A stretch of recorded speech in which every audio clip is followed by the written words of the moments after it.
everybody inside the Newman Gymnasium. The Weber Pool, not the Newman Gymnasium. Newman Gymnasium was yesterday. It's Ethan Moss alongside Caden Trendenwith here, ready to bring you 32 events. It's Husson versus MMA in a dual meet here on this beautiful Sunday in Bangor. We're going to kick it off with the 400-yard medley relay, starting with the women's side. Maine Maritime will be in lanes 2 and 4, and Husson in lane 3. We're led off by Rachel Hand, who's won back-to-back North Atlantic Conference Swimmer of the Week on the women's side. Look for her to get out early in the backstroke over Haley Kent in lane 2 and Lisa Veda Zukov in lane 4. Should be a good meet on hand today on both sides. These two teams, the top of the NAC in terms of swimming, and we'll be certainly battling it come February and the North Atlantic Conference Championships. This one is a good test to see where both of these teams are at this point in the season and how they can carry that into the breaks and then into championship season next semester.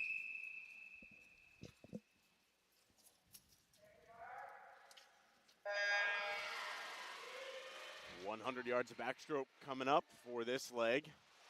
No surprise with Rachel Hand coming up first, right even with Zukov in lane 4. Kent about a body length and a half behind the leader in Hand as she goes to the wall first on the far side. She absolutely dominated yesterday, but she was the 4th person to go, switching up the tactic, trying to get a bigger lead here. It's her going first.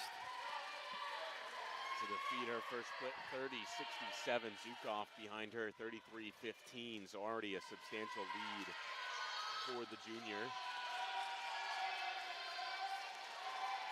Cruising out in front of Zukov in lane 4.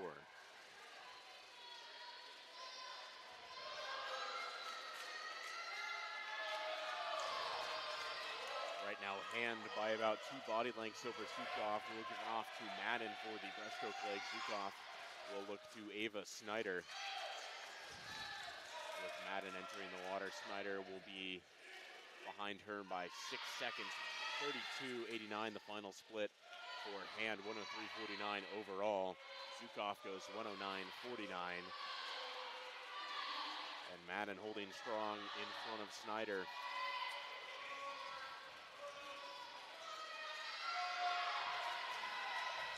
Finishes, gives it off to Sage Detremont.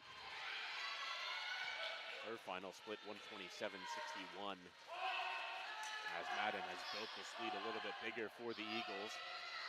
About 3 body lengths after the first 50, 38.76. Her opening split. Snyder's opening split, 39.29.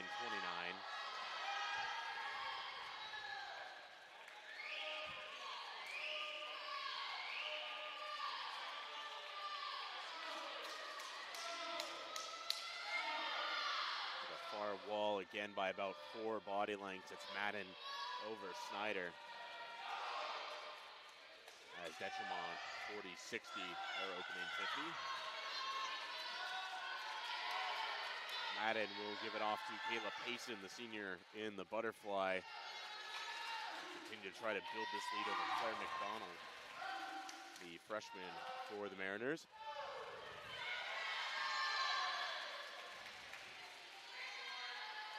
Snyder enters the water with almost an entire pool length to try to make up on Payson, a tough task to do. Payson coming home on her first 50. Coming up on Detremont from behind. Detremont will look to Meadow Hughes in the butterfly. Payson, her first 50, 29.94.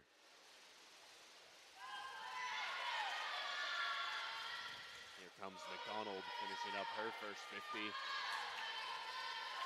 She'll get in 32.43.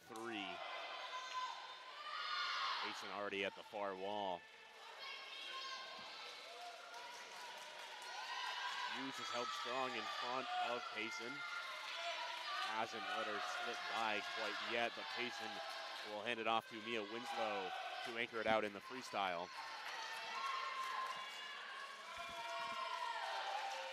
Winslow enters the water. Getting past Meadow Hughes in lane 2 as Claire McDonald coming home for the Mariners will give it off to Taylor Trahan. Winslow still out in front by about a pool length over Trahan. Finishing up her first 50 right around the 4:02 mark, 30-50 to the feet for Winslow.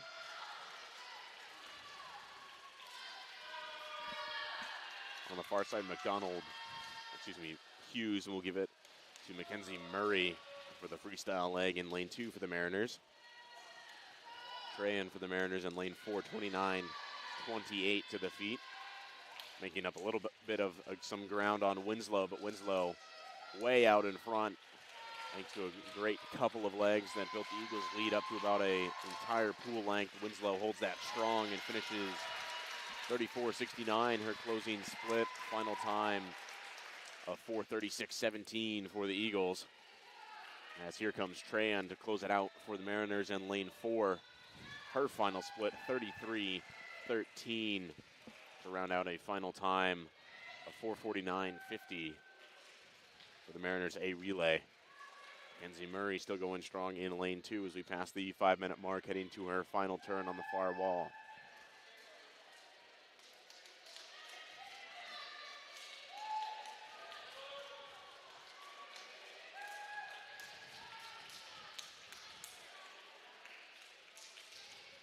Murray coming home strong, trying to slip in under that 5:30 mark.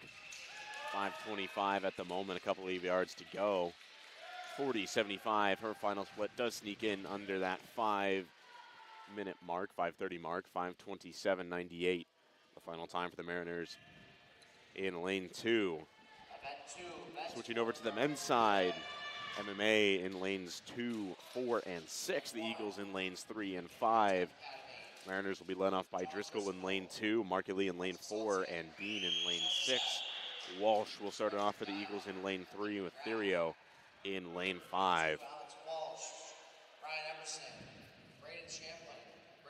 This should be a great race between lanes 3 and 4. Going to keep an eye on Emerson going against Burke in the breaststroke. Two of them, some of the fastest breaststrokers in the conference. Can really go at it, as well as Champlin and Mayer going at it in the butterfly leg. So this one should be a tight finish. Hand is going to anchor it out for the Eagles against Carson Trout for the Mariners. So again, this one's going to be right in the middle of the pool. That's where the race is going to be. Walsh really has to start this out quickly for the Eagles over Markley. Give Emerson a bit of an advantage over Burke, see if they can build that lead.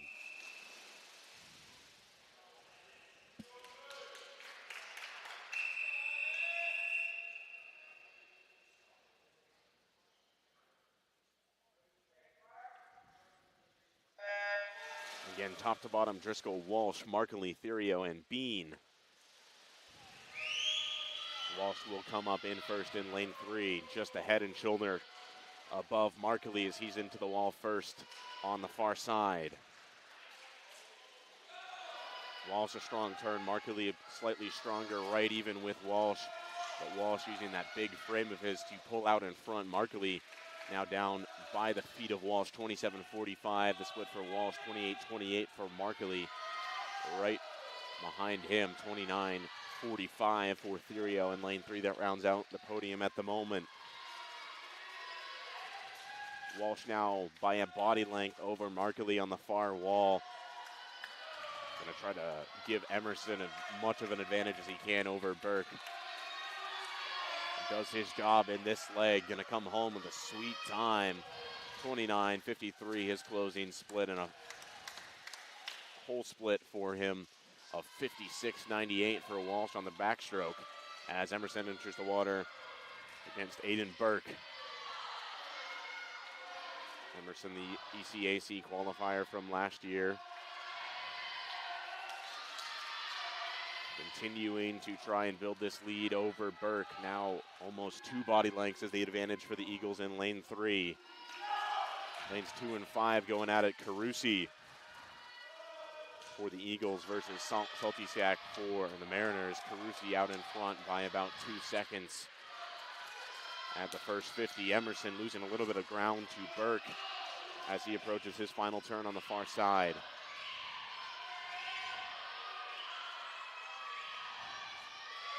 Good strong turn from Burke has cut into that lead from Emerson a little bit. Still just inside about 2 body lengths. He's going to give it off to Champlin for the Eagles. Mayer for the Mariners. Mayer's got to make up some ground over Champlin. Burke dies out towards the end. And it's back to about 2 body lengths for the Eagles in lane 3 with Champlin out in front now approaching the far wall. Into the water for the Eagles goes Hunter Jackson in lane 5 and Brendan Dion in lane 2 for the Mariners as those are dead even as they approach the far wall. Champlin stroking out in front has a sizable advantage now over the Mariners as the Eagles continue to build this lead. 26-26 for Champlin, 26-92 for Mayer. Champlin still out in front. Jackson now in front over Dion as the Eagles right now going 1-3 in this relay with Champlin still strong out in front, now almost half of a pool length in front of Mayer. Champlin bringing it home, will hand it off to Brady Hand. Hand enters the water right at the 3-minute mark, 31-64, the closing split for Champlin. Now there goes Trout, 32-11, the closing split for Mayer. Now Jackson and Dion dead even, as it'll be Lincoln Graff and Jacob Brown, and they're in the water in the freestyle. Brady Hand still out in front of Trout, but Trout closing 23-19, the opening split for Hand. Trout's opening split to defeat 22-87, still making up some ground. Hand has a limited amount of time to try and hold on, with Trout closing fast as Hand approaches the far wall. As Trout, still about 3 body lengths back, is going to run out of room on Hand. Still a great race in lanes 2 and 5. We'll get to that in just a second after the finish by Brady Hand. The Eagles take the 400-yard medley relay on the men and women's side. 26-92, the final split for Hand, 30-50 or 350-47. But here comes Brown and Graff. Graff is edged out in front of Brown. Graff will get it done for the Mariners in lane 3. Brown just behind him. Final time of 354.38 for the Mariners, getting second, 407.26. Good for third in the Mariners. Eagles get fourth, 408.38. Far side, Micah Calhoun finishing his second to last leg. Coming home now on the freestyle, going to try to slip in under that 5-minute mark. 4:38 has come and gone halfway back on this side.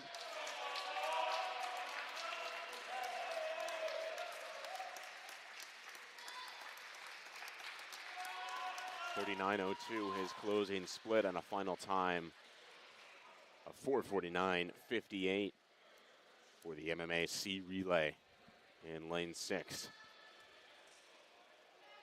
Those sophomores in lane 3 were quick today. Every single one of them had a nice turn, had a nice job getting off the blocks. It was a fun race to watch between lanes 3 and 4 right there. Yeah, and like you said, a great sophomore team for the Eagles in lane 3. Alex Walsh, Ryan Emerson, Braden Champlin, Brady Hand, all sophomores, going to be part of this team for the next couple of years. Definitely giving MMA a run for their money as much as they can, as we turn over now to the 1,000-yard freestyle. Isabella Cost in lane 1 for the Eagles. For the Mariners in lane 2, Milo Cook-Sharp. Maggie Poulin will be in lane 3 for Husson. Kylie Cantlin in lane 4 for the Mariners, and Kat Christensen for the Eagles in lane 5.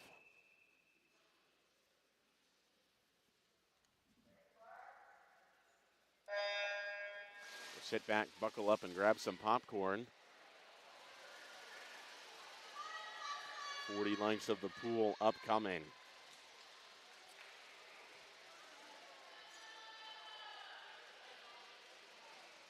And you really can't talk about it enough how much of a mental race the 1,000 and 500 are. Especially with that meet yesterday, I know. Talking to some of them, they're kind of exhausted, especially this race being an endurance and mind game right here. The 40 laps total. It's very, very hard to do, especially on a back-to-back meet day. Eagles, of course, swimming yesterday against Gordon College. Swam well, both the men and women taking home victories.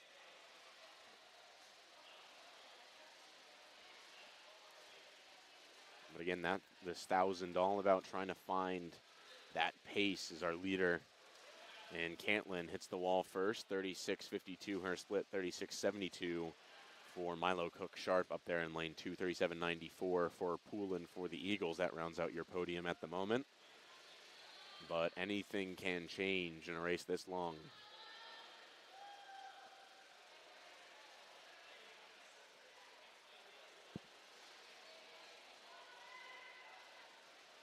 A lot of times, being able to find that pace as early as possible, that's going to be the best sort of strategy. And to help you find that pace, that counter at the far end is a sort of secret language. The getting shoved up and down, that usually means you got to go faster, side to side, slow down, and if they're holding it steady, you're right around that right pace. Just about the universal language for counting. I listened to some of you guys yesterday, and I was laughing at when Jacob mentioned the aggressive shaking of the card at one point. Me and Jacob are very limited when it comes to swim knowledge, so we were very confused about the shakings of the cards. Forgot who it was who was way in front, and they were still aggressively shaking the cards. And it doesn't make any sense to us. Why are you shaking the cards when you're that far in front? I knew it was definitely a sign to go faster, but that far in front, I was, whoa. Yeah, sometimes it's about going for a certain time, or eventually it becomes an individual race.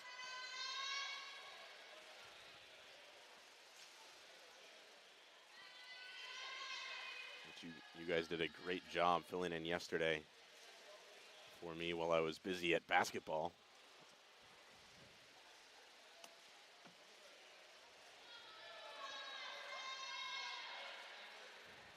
About a quarter of the way through for most of these swimmers.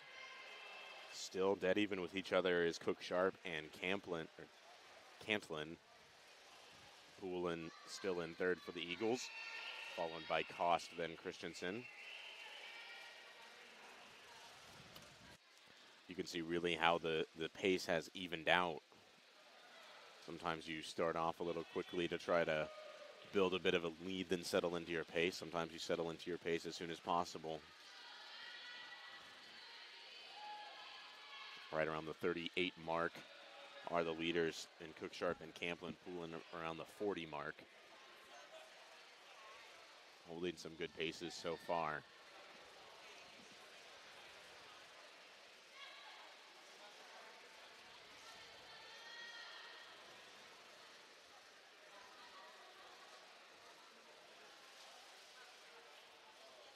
.38.08 for Cantlin, 37.94 for Cook Sharp. Still trying to pace off of each other. Get that to happen quite a bit. Sometimes you'll throw a couple of people around the same speed in a certain event to try and get them to pace off of each other and put together a better time for both of them. I know that happened to me several times. Didn't always work. I get a little too competitive and try to beat them.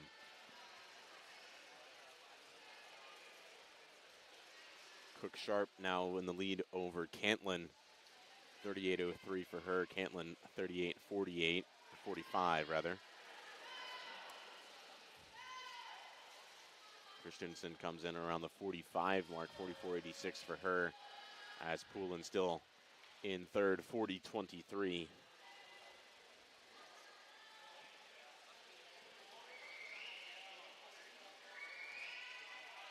You see Cook Sharp starting to keep that kick a little bit higher in the water. Getting as much as she can out of it. Cost 43.82 as Cook Sharp passes her, 38.01. Very consistent around that 38 mark.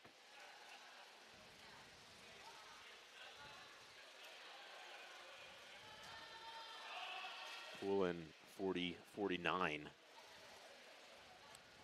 She started to abandon the 2-beat kick back to a 1-beat kick as the race wears on. Sometimes you just simply forget to kick. And that's why it continues to be such a mental race.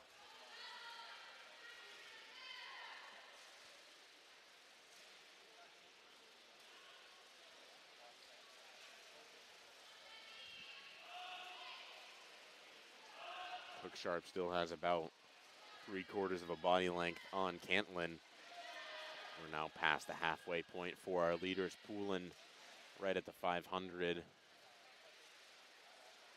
40-66 for her. 6:33.47 at the 500 for Poulin.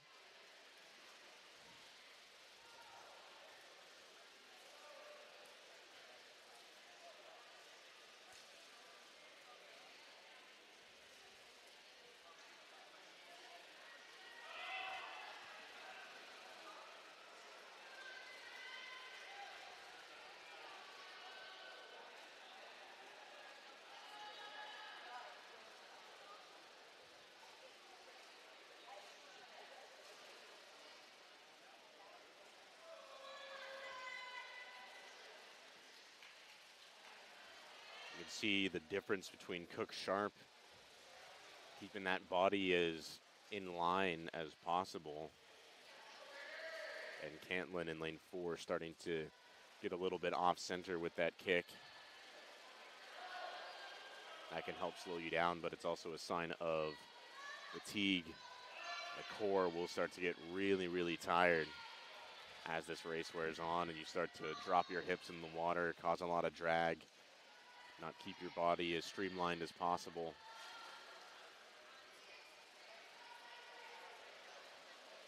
The ability of those two to stay intact with each other for pretty much a good 20 laps of this race, that's very impressive though.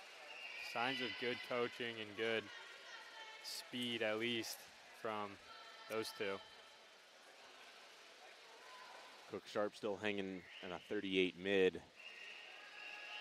Now Cantlin falling to a 29 low, or 39 low.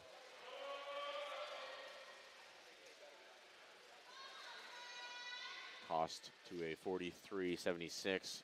Here's Poulin still cruising in third. 40.85 has found that pace right around 40.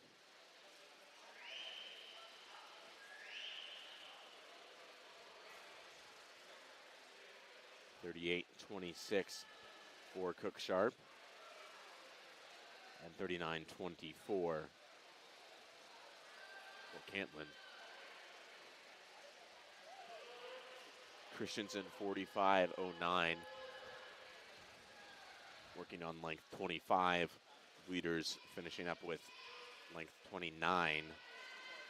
Just about 10 laps to go, 10 lengths to go for the leaders.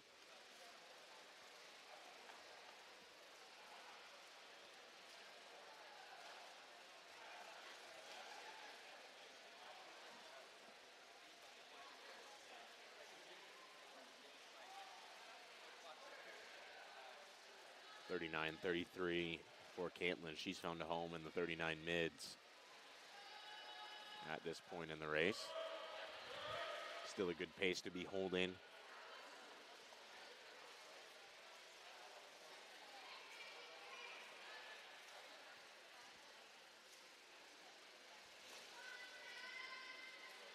Poulin to a 39.91, starting to pick up the pace a little as that kick starting to come back alive.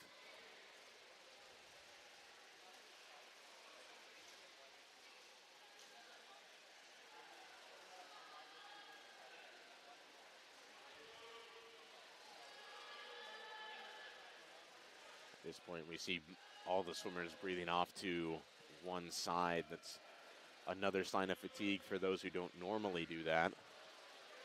A lot of times you'll have to start off with bilateral breathing to try and control that pace, but at a certain point it gets abandoned because you need as much oxygen as possible.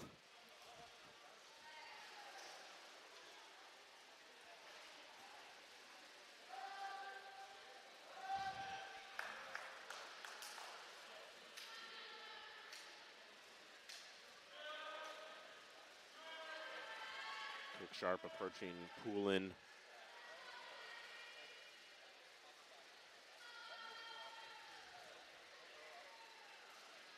We passed the 11-minute mark in this event.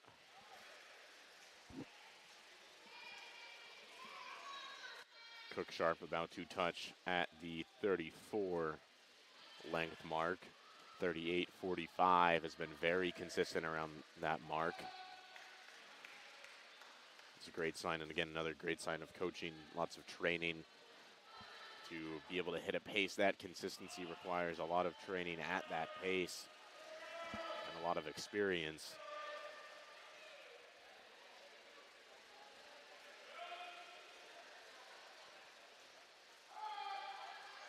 Cook Sharp starting to kick up that pace a little bit, approaching the final lengths of this event as the proverbial bell sounds. Heading into her final 2 lengths is Cook Sharp. Her teammate Cantlin about half a pool length now behind her, as Poulin in lane 3 for the Eagles doesn't want to let Cook Sharp go by. Cook Sharp goes into her final length. Poulin just 75 more to go.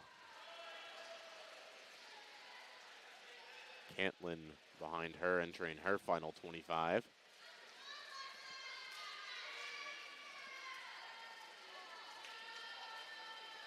Cook Sharp will get it done 36-40. Her closing split, a final time of 12:34.52, putting up a great time. Is Cook Sharp, 37-39, the final split for Cantlin. Final time of 12:45.96 as Poulin goes into her final 25.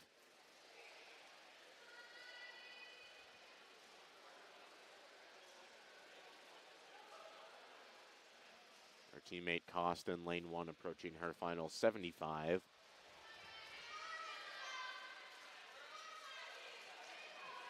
$38.50 the closing split for Poulin. A final time just under 13:15, 13:14.90 for the sophomore. Cost now approaching her final 50 to the feet, 43-17. Christensen in lane 5, now working on her final 75 yards.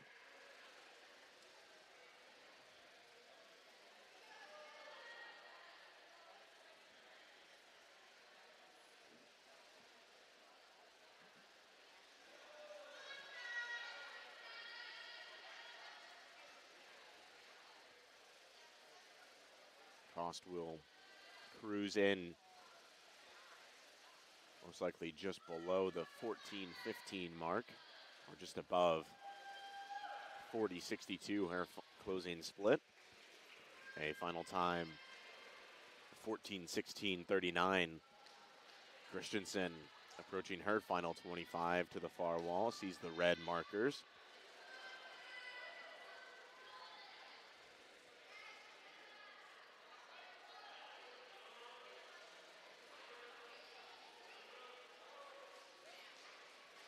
Just about 12.5 yards to go. 14:45 mark has gone and passed. Trying to sneak in under the 15-minute mark. Christensen will. 42-74. Her closing split, a final time of 14:55.89 for Christensen in lane 5. So again, it goes Cook Sharp, Cantlin, Poulin, followed by Cost and Christensen. They will take a well-deserved cool-down lap.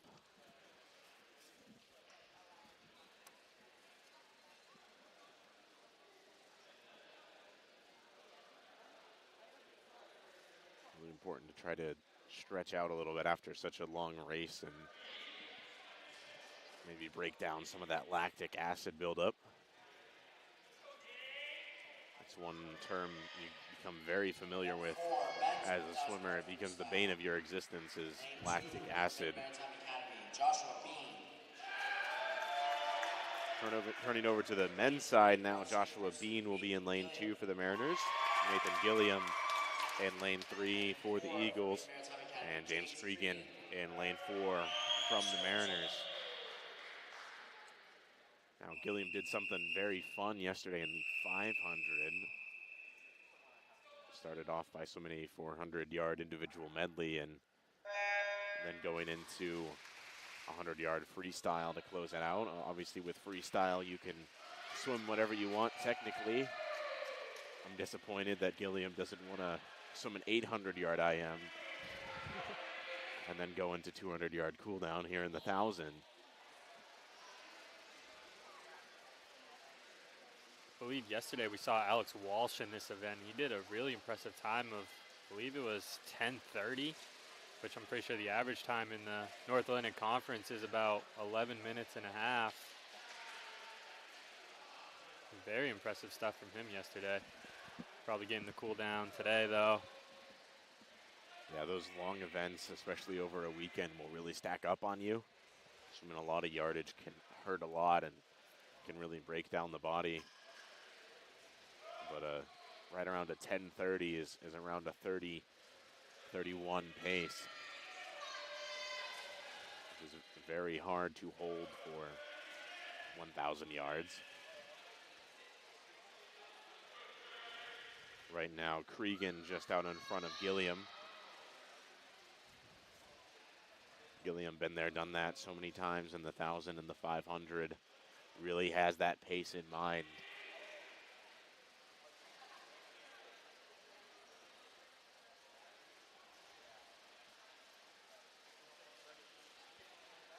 Cregan falling into his pace around a 32.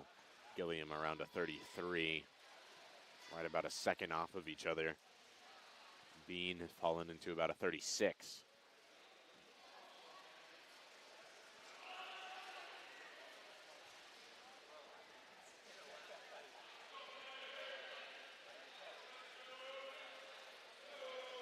It's a great example on the difference of techniques here and how they can change how quickly you go and how it works for each swimmer. We see Cregan with a larger frame than Gilliam taking shorter strokes, but Gilliam with much longer, even strokes, just about keeping up with Cregan.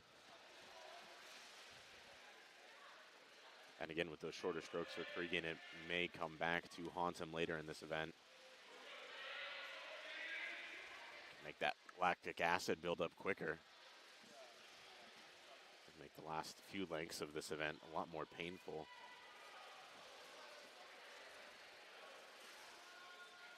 $33.68 for Cregan, $34.39 for Gilliam. About 250 yards into this event. Bean to the feet at the 250 mark, 37.57.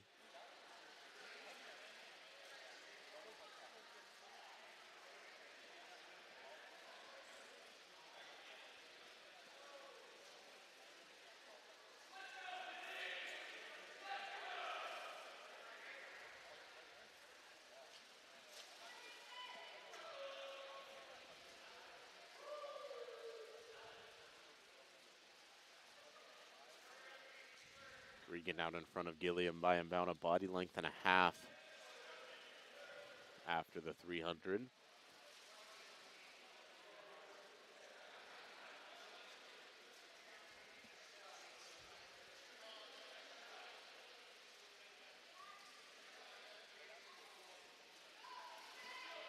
Cregan starting to glide a little bit longer, still shorter strokes for your leader at the moment.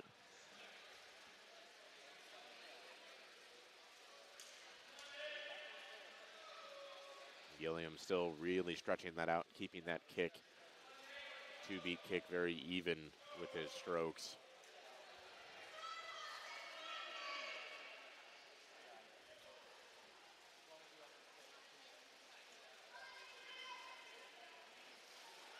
$33.65 for Cregan to the feet at the 400 mark.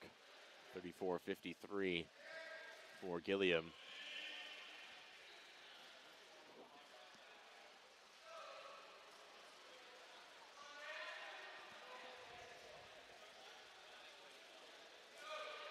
15 seconds off of the 5-minute mark as we approach the 450 for your leaders.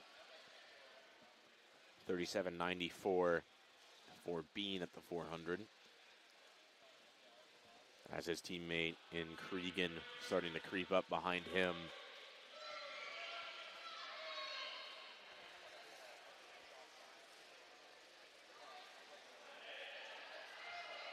This is about the part in the event where it becomes more so an individual race. As the field spreads out and people settle into their pacing, becomes that an individual, that mental challenge of holding that pace without a benchmark.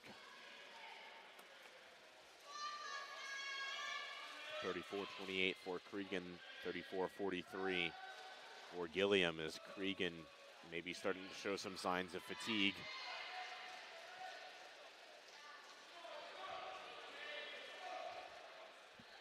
Halfway through this event for your leaders.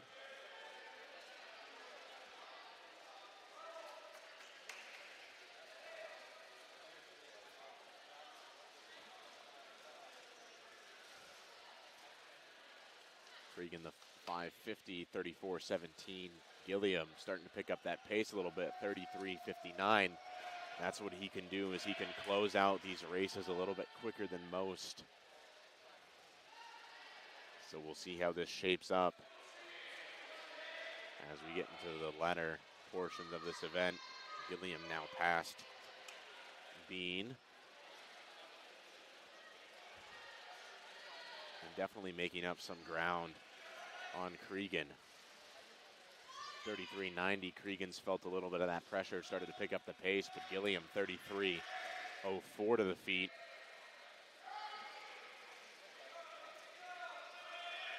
Cregan's kick has really started to become uneven and out of streamline. Gilliam still in line well enough and continuing to make up some ground on Cregan. This gap was once about 3 body lengths, now inside 2. 33.15 for Cregan, 33.75 for Gilliam as Cregan pushes back out in front to outpace Gilliam. 38.32 for Bean up there in lane 2.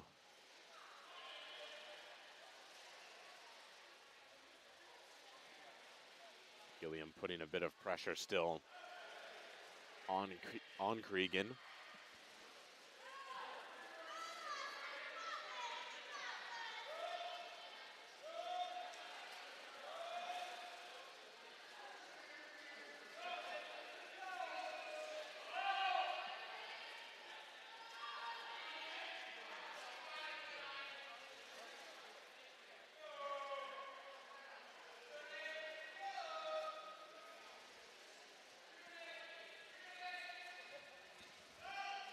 Just about 10 lengths to go.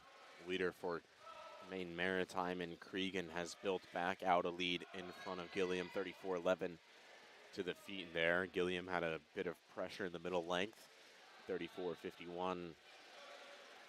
Gilliam falls back onto that pace.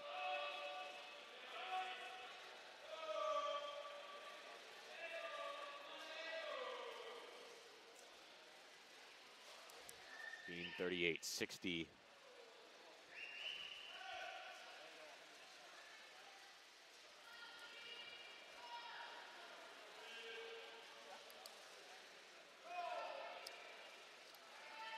$39.91 for Cregan. Gilliam split 34.45, so Cregan back up tempo, continuing to build this lead in front of the junior.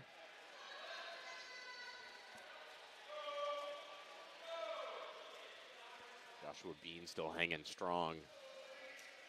He's got 10 lengths to go. 38.47 to the feet for Bean as Cregan comes in 34.08. Starting to fall off of that pace a little bit. Gilliam still looking very strong, 33.78. And we're going to go back to this dance.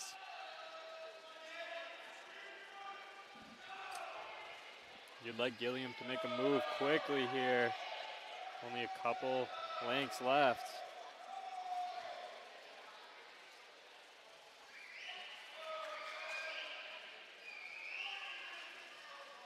Bean will hit at the 10-minute mark, right at the 10-minute mark, picks it up to a 33-10. Getting a lot of pushing from his coaches, 34-27 from Gilliam. Has the yardage to track him down, but does he have the energy?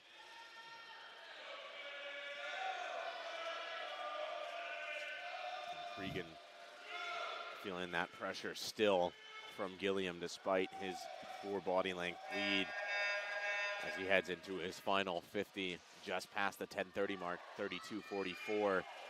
His split, losing his cap. Gilliam 33-10. He's going to run out of room to try and catch up to Cregan.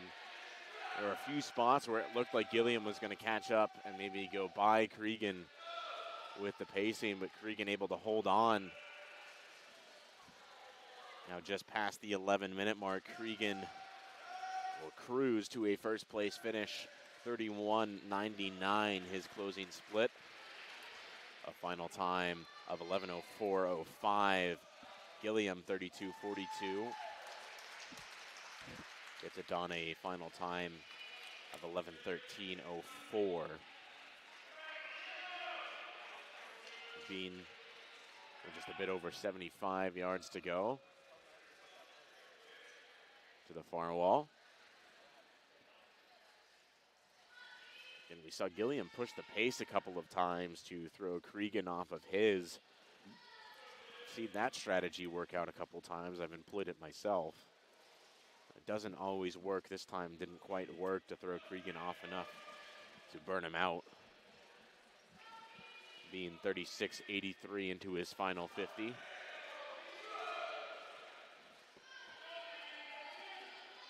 For a second there, I did think it was going to work, though. Really did seem that Cregan started to pick up his pace very heavily as soon as Gilliam started to make that threat. Kind of saw it towards the end where Cregan looked a little bit more tired, slowing down his pace. Didn't affect him much, though. Still came away with that first place podium. 34-02, the final split. 12-24-44 for Joshua Bean in lane 2. Again, it goes Cregan in first, Gilliam in second, and Bean in third.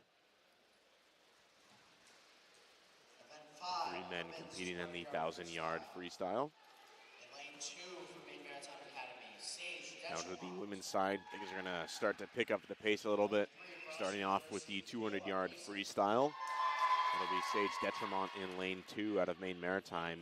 Kayla Payson in lane 3 from Husson Rail Brewer in lane 4 for the Mariners. For the Eagles in lane 5, Hannah Suter. And Haley Kent in lane 6 from the Mariners.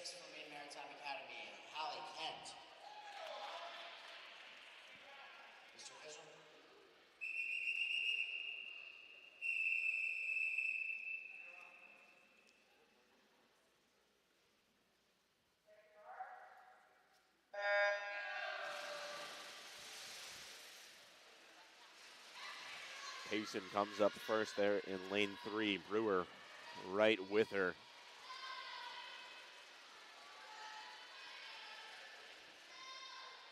And Kayla Payson, just a huge member of this Eagles team the last 4 years, now in her senior year. Very versatile. Able to swim just about anything you throw her in. Starts this one off 29.82. With Brewer right on her heels, 30-39. Her split.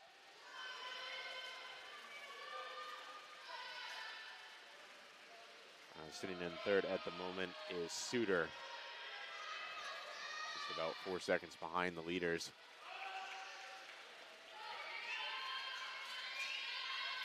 You can tell Brewer trying to keep up with Payson, who's really looking very smooth at the halfway point. 32.67, her split 32.48. For Brewer, she outsplit Payson on that one. Dead even heading into the far wall at the 125 mark, 75 yards to go. It's Payson by just a little bit in front of Brewer, but Brewer has a better turn, makes it dead even yet again. Payson feeling that pressure will pick up the pace a little bit. Payson looks in control, but to the feet first. Nice turn by Brewer. Brewer slingshots out in front of Payson now. Payson has to make up some ground.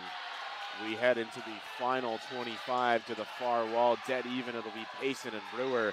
Brewer by just a little bit. Payson extends that turn, comes up just out in front. It's going to come down to this final 12 and a half. Payson kicks up into a higher gear, scoots out in front of Brewer to the touch. Brewer trying to push it in, but it'll be Kayla Payson to close it out. 31-48, her final split, 206-66. Just out in front of Brewer, 206-90. Here comes Suter into the final few yards.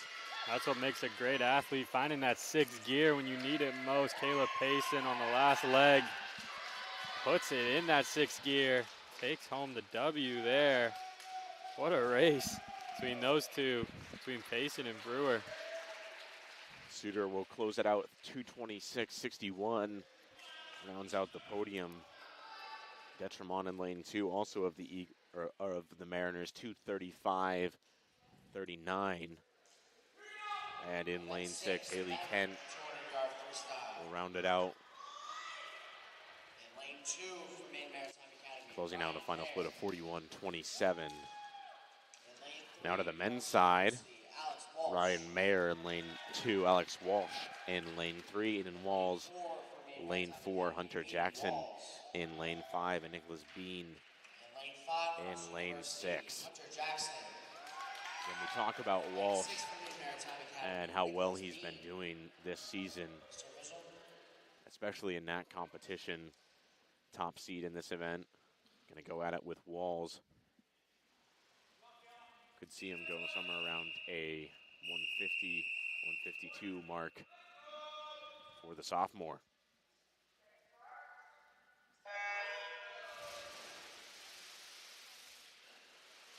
Walsh will come up first, flanked by Mariners and Mayer and Walls. Jackson also right there with them for the Eagles in lane 5. Walsh right now half a body length out in front of the two Mariners surrounding him to the feet. It'll be Walsh first, 26-55, followed by Walls, 27-22. And then Hunter Jackson of the Eagles, 28-25, sitting in third at the moment. Walsh now out in front by a body length, then Walls followed by Jackson, and then Mayer. Right behind Mayer is Bean. Walsh really going for it in this one. He's 53 high to the feet at the 100 mark, 27-63 his split. Jackson right behind him, 30-39 as he's worked out in front of Walls. They're dead even at mid-pool. Jackson trying to get out in front of Walls with Walsh with the clear lead as we approach 3/4 of the way through this event. Jackson still hanging on tough in front of Walls with Mayer right behind him. Bean about a body length behind Mayer as Jackson to the feet, 31-68, 32-25 for Walls. Jackson now building a bit of a lead over Walls. The junior doing a great job for the Eagles, trying to get some points. Walsh, though, cruising home way out in front. Going to be right around that 151 mark, 152, 28-51, his final split. A great time from Alex Walsh. Here comes Hunter Jackson, just out in front of Aiden Walls. Going to get it done, good for second.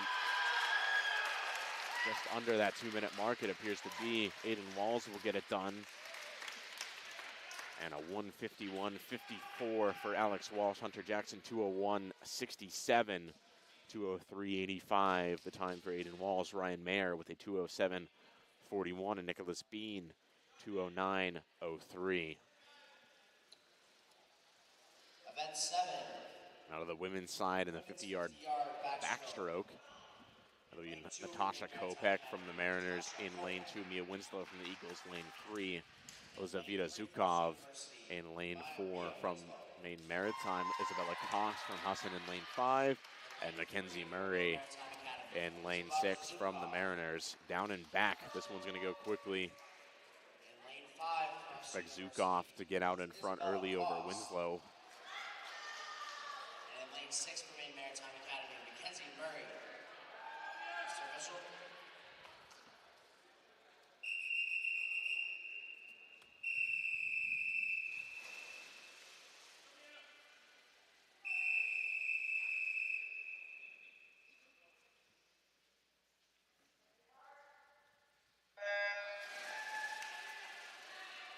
Fastest off the blocks is Zukov, 0.60. Her reaction time. She's out in front of her teammate. Andy Kopech in lane 2. Winslow sitting in third at the moment on the far wall. Zukov right now, narrow lead over her teammate and Kopech. Kopech had a great wall and used that to slingshot dead even with Zukov, but to the touch it'll be Zukov just in front, 31-52 over Kopech, 32-02. Winslow will round out the podium, 33-27.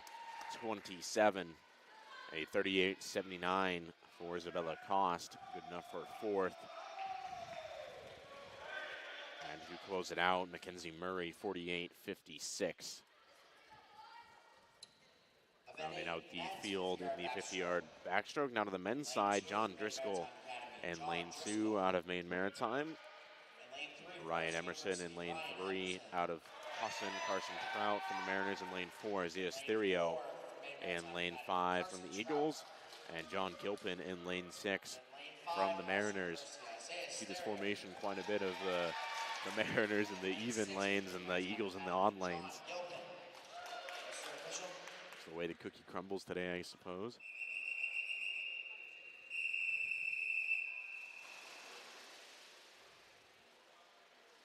Emerson always so good off the blocks.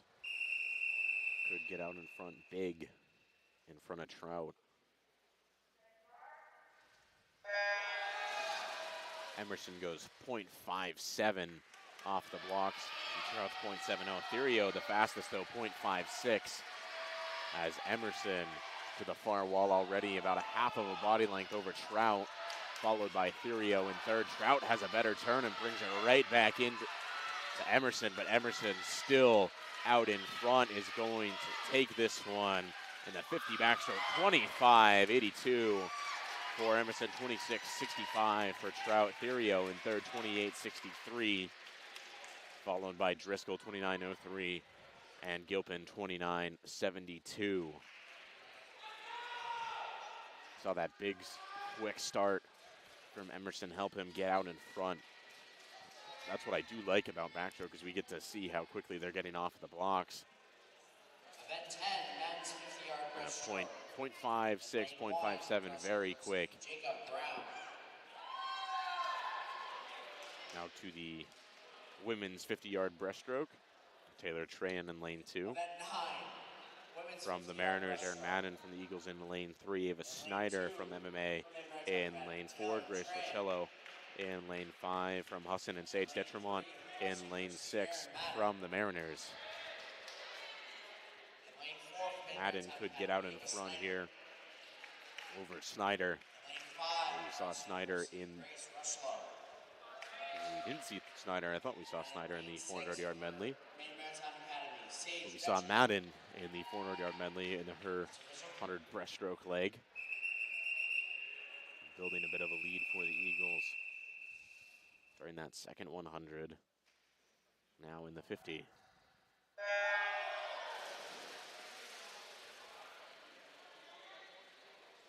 Madden with the pullout, comes out halfway, just out in front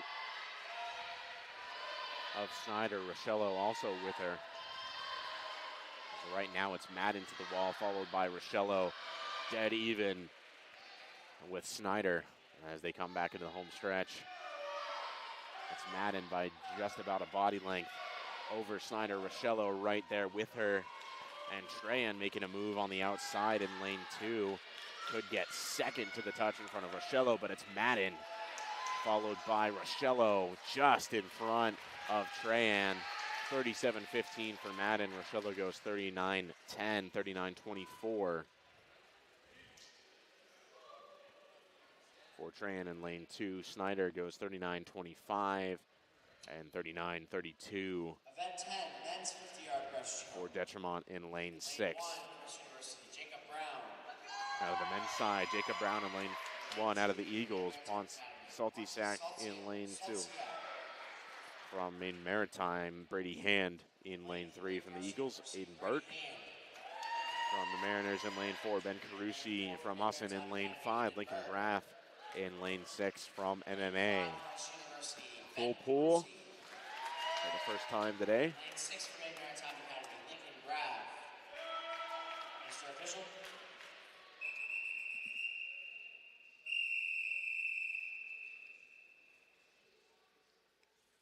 Brady Hand was really quick in this event yesterday. See if he can do the same thing today.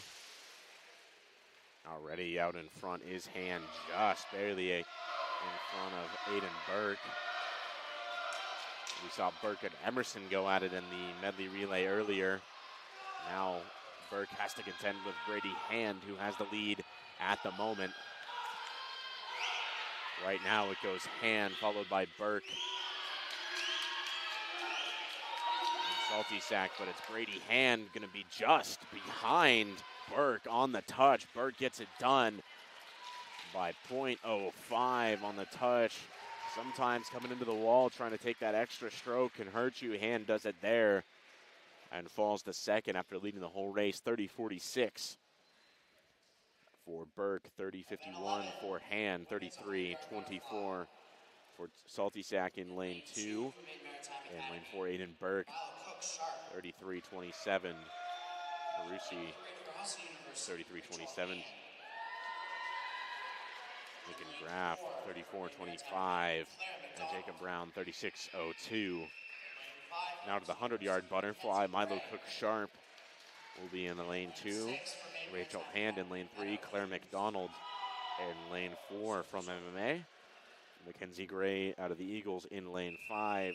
And Meadow Hughes from the Mariners in lane 6.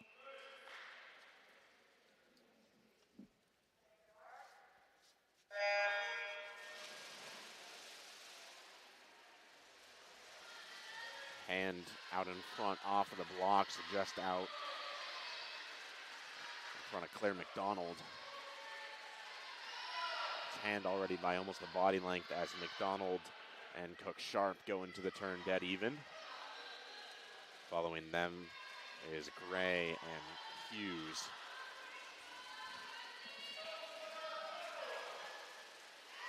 .30-43 the opening split for Hand. Cook-Sharp 34-20. Well, McDonald goes 33-65. Hand in control of this race. Out in front by about 2 body lengths already as she heads into the far wall.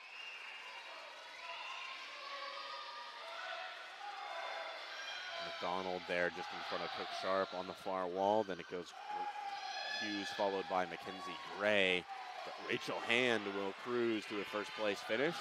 33-64, her closing split. A final time of 104.07 for the junior. Claire McDonald gets second.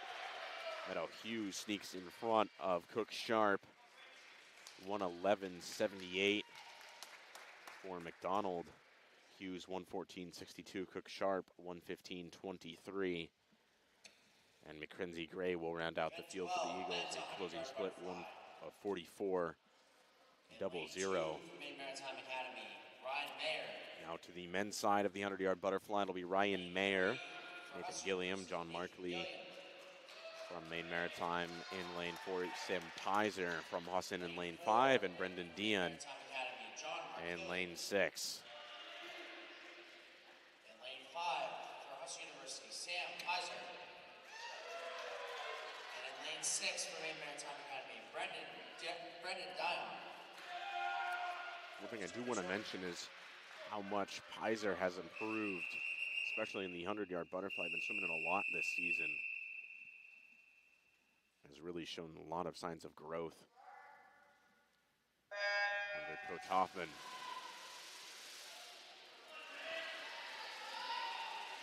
Up first in lane 4 is Markley, followed by Gilliam and Mayer. Pizer also hanging tough right there. This one about a dead heat. Brendan Dion also with the field. Right now, Markley out in front by just about a second. Pizer in second, followed by Gilliam. Dion also right there. Mayer starting to fall behind a little bit. Markley still out in front by about a body length over Pizer. Pizer and Gilliam going at it. Trying to make a move on the outside is Dion. Trying to get past Pizer. He's past Gilliam. It's going to be to the touch between those two. Markley will get it done. 30-45 for him. Pizer to the touch. Gets it out in front of Dion. 32-76 for him. 59.96 his final time. 56.91 for the winner in Markley. 1 flat 08 for Dion, just shy of that, under that 1 minute mark. 101.60 for Gilliam and 102.52 for Mayer. Out of the women's 50-yard freestyle, Maggie Poulin in lane 1, Taylor Trey in lane 2, Kayla Payson lane 3, Elizaveta Zukov in lane 4, Hannah Suter in lane 5, and Mackenzie Murray in lane 6. In that last race, Dion beat Pizer, but Dion took that extra little, right before the touch, took that extra little stroke, ended up costing him a little bit. Sometimes it works, sometimes it doesn't. We saw that with Hand in that last race as well on the men's side, taking that extra stroke, and it didn't pay off.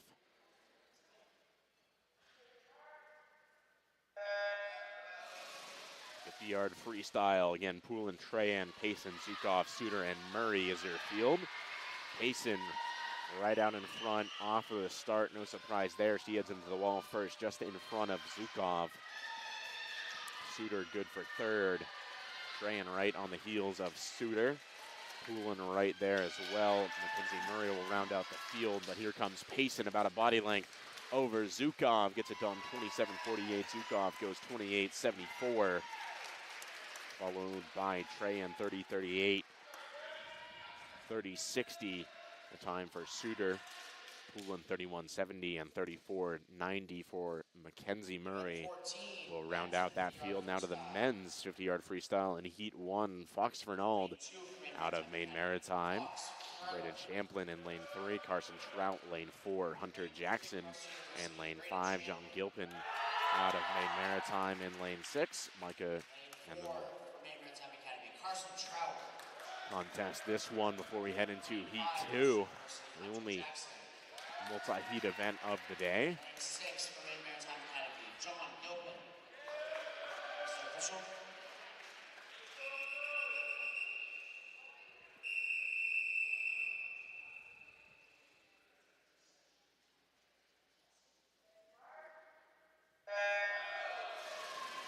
Yard freestyle on its way. Champlin and Trout going at it in the middle of the pool. Trout has the slight advantage right now, but Fernald with a great start has it dead even with Trout. Champlin just behind off the wall, has a great turn, comes up short. Right now it's Fernald and Trout going at it. It's going to be to the touch between Fernald and Trout. Trout gets it done just in front of Fernald. Champlin in third. 22-82 for Trout. Fernald goes 23-28, 23-67 for Champlin. Gilpin goes 24-96, and Jackson will round down this field with a 25-09. Now to Heat 2, Micah Calhoun will be in lane 2 out of Maine Maritime. It's going to be all Maine Maritime in this one. As a matter of fact, James Cregan in lane 3, Nicholas Bean lane 4, and Thomas Murray in lane 5. This is where Maine Maritime starts to get the upper hand on Husson, is on pure size. When meets are scored, it's about placement, and when you have more swimmers, it's easier to get that placement and to bump the other team down as well, getting yourself some more points. Pretty much seen in every race too. Maine Maritime sending out 3 people to Husson's 2. Just getting that points advantage is huge for them. That's why this dual meet is such a great gauge of where these teams are at and what this competition is going to look like come NAC Championships in February. 24-10, the final time for James Cregan. Nicholas Bean in second, 27-30, just out in front, 27-36. For Thomas Murray, Micah Calhoun, 32-86. We'll round out the Maine Maritime heat of the 50-yard freestyle. We're going to step aside for a few minutes as we get ready for diving. This will be Riley Mahoney, Natasha Kopek, Lily Butler, and Spencer Burnett diving in this round of 5 when we come back on the Husson Eagles Sports Network.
As we are getting underway for our 5-dive event, up first, Lily Butler going to do a 101A, 1.4 difficulty forward dive in the straight position.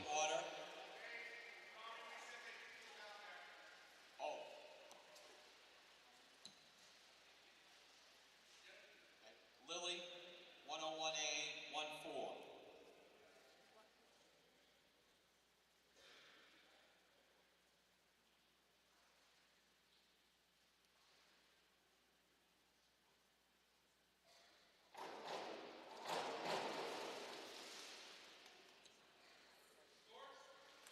Judges scores 5, 4.5, 4.5, and 4.5.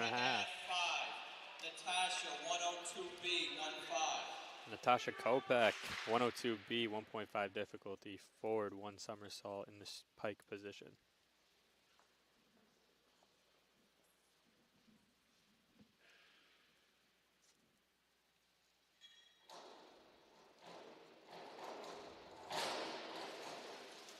Judges awards. Judges scores 6.5, 7, 6.5, 6.5, and 6. 6.5,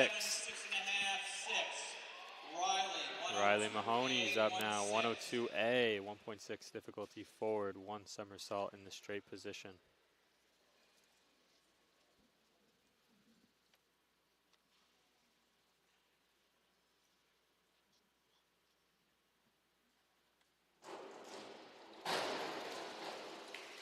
Judges awards. Judges scores 4.5, 6.5, 6, 4.5, and 5. 4.5, 6.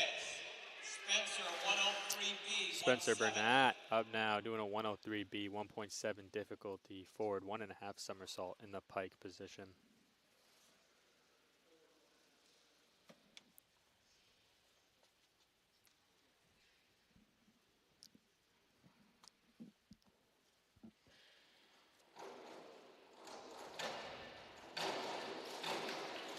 Judges scores 7, 6.5, 5.5, 5.5, and 6. To end round 1, Commencing the second round. Lily Butler will step up to start the second. She will do a 202A, 1.7 difficulty, back 1 somersault in a straight position.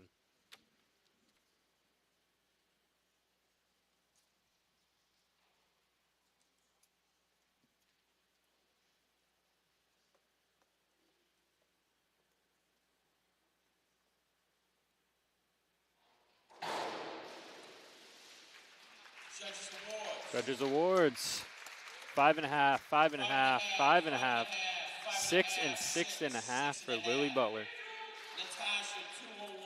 Natasha Kopek's going to step up now for her second dive, doing a 201A, 1.7 difficulty back dive in the straight position.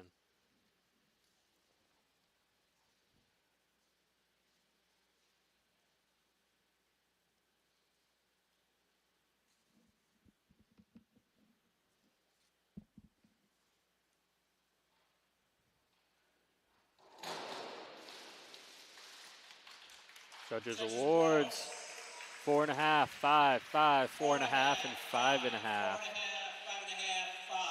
Riley Mahoney steps up now, doing a 51-22D, 1.9 difficulty, forward 1 somersault with a 1 twist in the free position.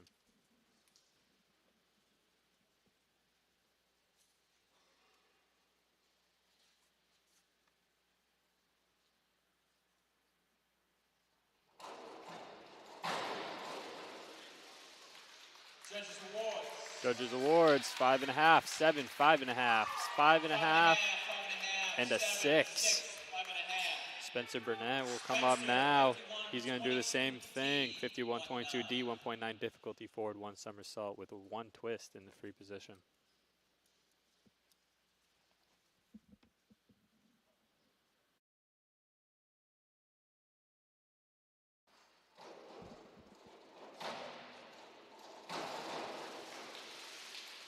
Judges awards 4, 5.5, 5, 5, and a 5. Initiating the third round. Lily Butler will step up for the third dive. She'll do a 22-1D, 1.7 difficulty, back 1 somersault, half a twist in the free position.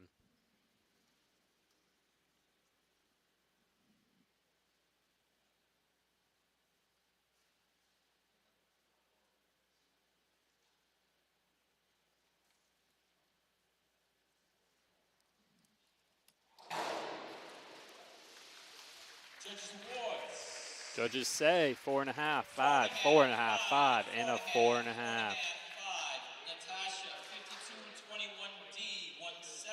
Natasha Kopech up now, 50, 22, 1D, 1.7 difficulty, back 1 somersault, half a twist in a free position.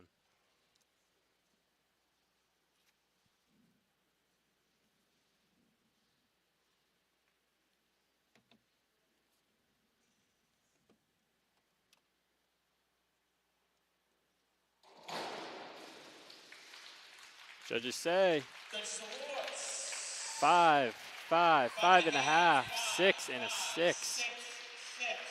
Riley Mahoney will step up now doing a 301A, 1.8 difficulty, reverse dive in the straight position.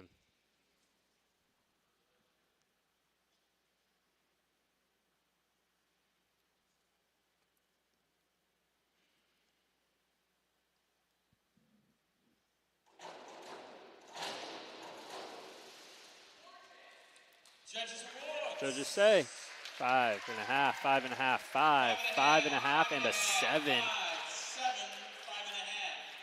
Spencer Burnett to close off round 3, doing a 302C, 1.6 difficulty, reverse 1 somersault in the tuck position.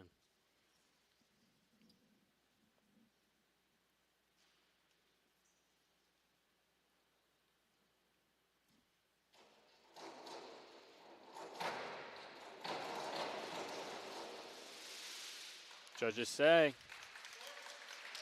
4.5, 4.5, 4.5, 3.5, and a 5.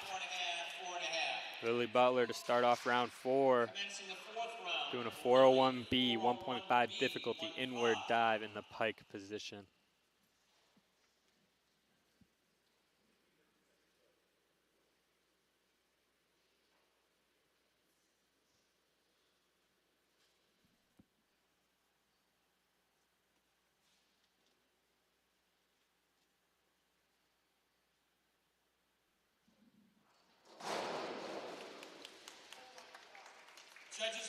Judges say 6, 6, 7, 7, and 7. Great dive there by Lily Butler. Natasha Kopech's up now doing a 401C, 1.4 difficulty, inward dive in the tuck position.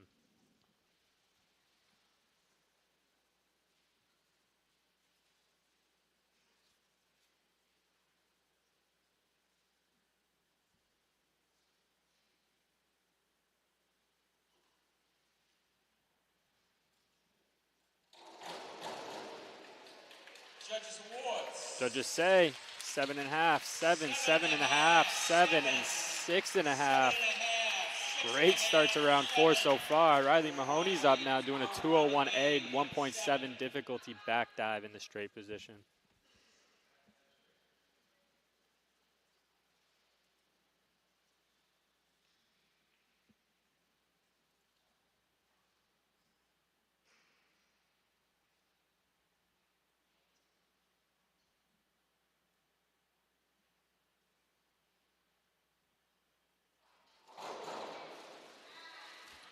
Judges awards. 4.5, 7, 6.5, 7, and 6.5. Spencer Burnett up now, 203B, 2.3 difficulty, back 1.5 somersault in the pike position.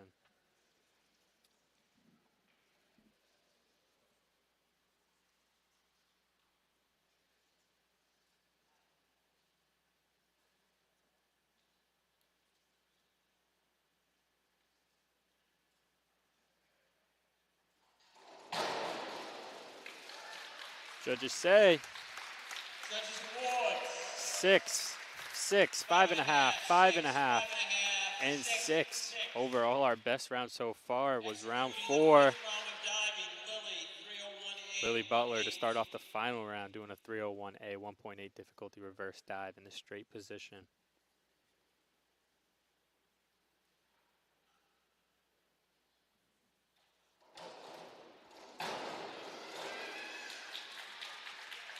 Judges say 3.5, 4, 4, 4, and a 3.5. Natasha 301C 16. Natasha Kopek up now, going to do a 301C 1.6 difficulty reverse dive in the tuck position.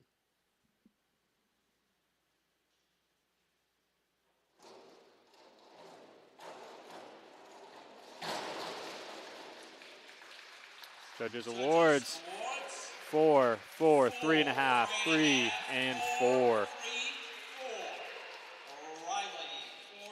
Riley Mahoney's back up now, doing a 401B 1.5 difficulty inward dive in the pike position.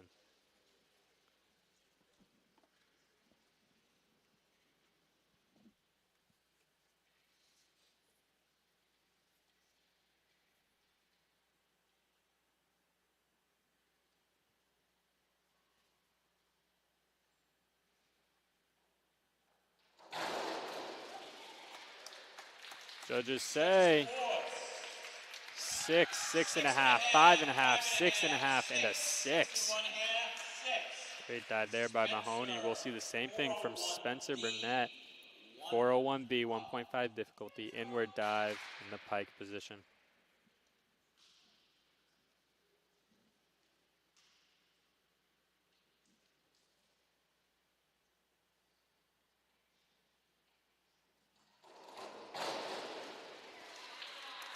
Judges say 5.5, 6, 5.5, 6.5, and 6.5. And that will conclude our 5-dive 1-meter event. We'll be right back for some more swimming action.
Back here out of the break, Ethan Moss alongside Caden Trenowith.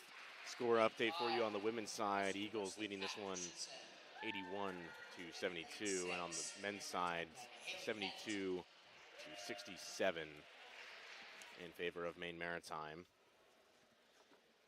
So close meet so far on both sides. Been a great contest so far, but we're gonna kick it off with the 100-yard freestyle.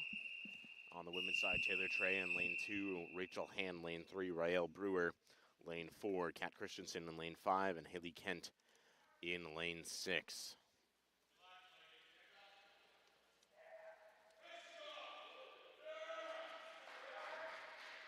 Getting the timing system back up.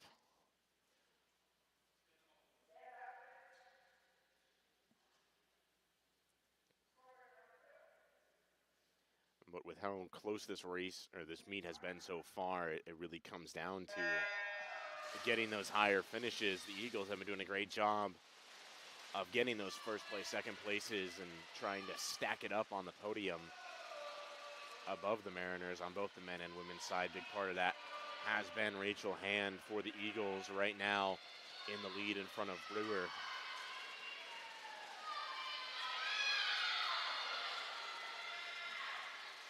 Hand to the feet on the first 50, 27-49. Brewer goes 28-63.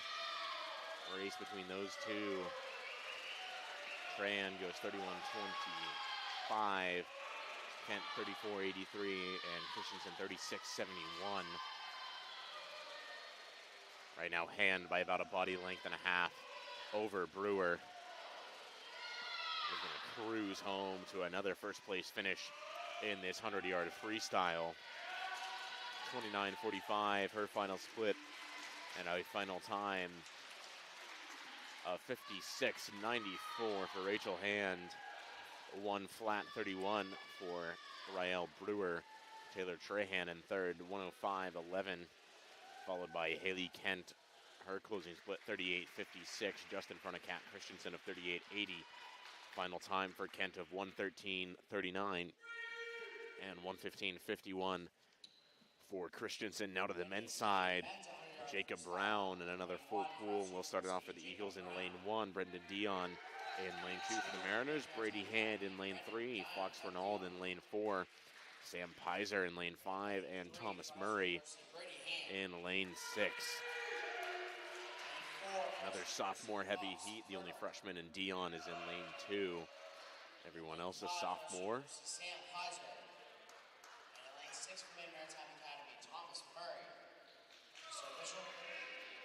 Brady Hand also been a huge part of this men's team. Hand and Emerson, kind of the 1-2 punch, taking over for Johnston and Vale after graduating last year.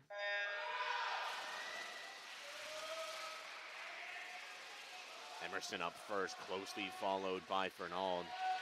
It'll be between those two, as right now it's Hand followed by Pizer, then Fernald on the far wall, but it's a close heat between those three. Fernald stroking right out in front of Hand at the moment. Pizer nipping at his heels.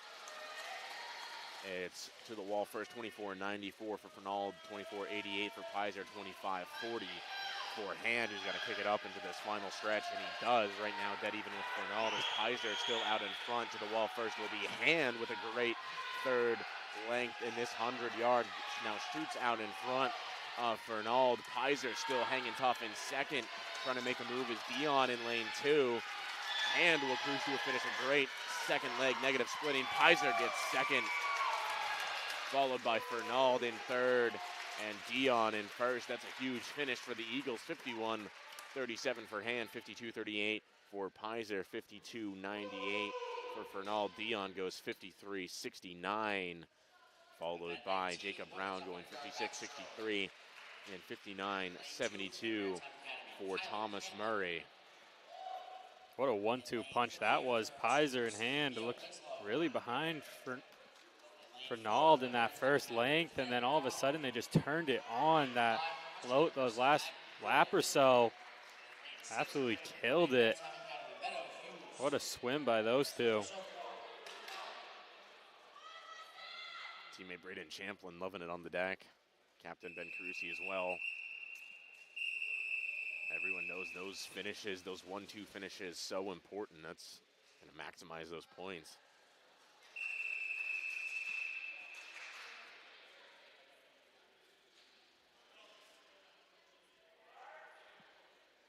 Now the women's 100-yard backstroke, it goes Cantlin, Winslow, McDonald, Poulin, and Hughes. Right now, McDonald out in front with Winslow and Poulin right there. Cantlin up there in lane 2. We'll round out the podium.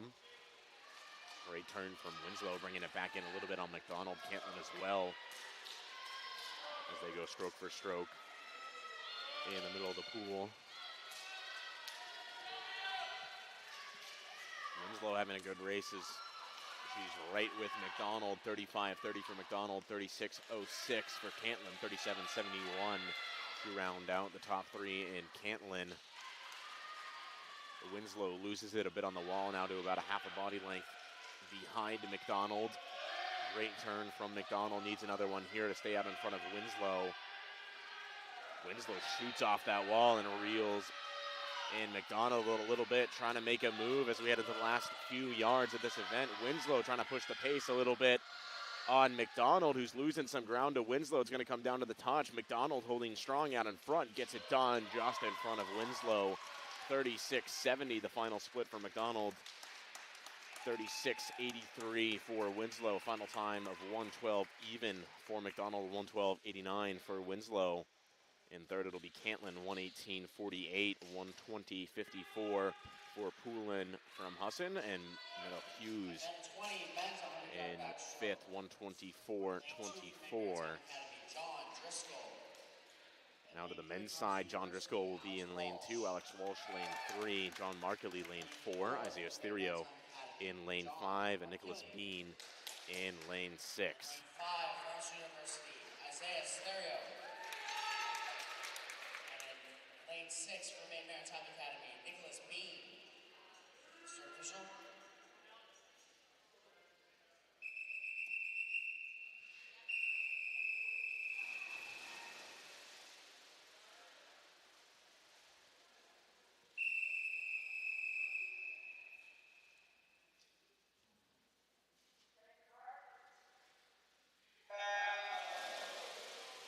Away we go, 0.62, the fastest time off the blocks. That's Styrio again in lane 5.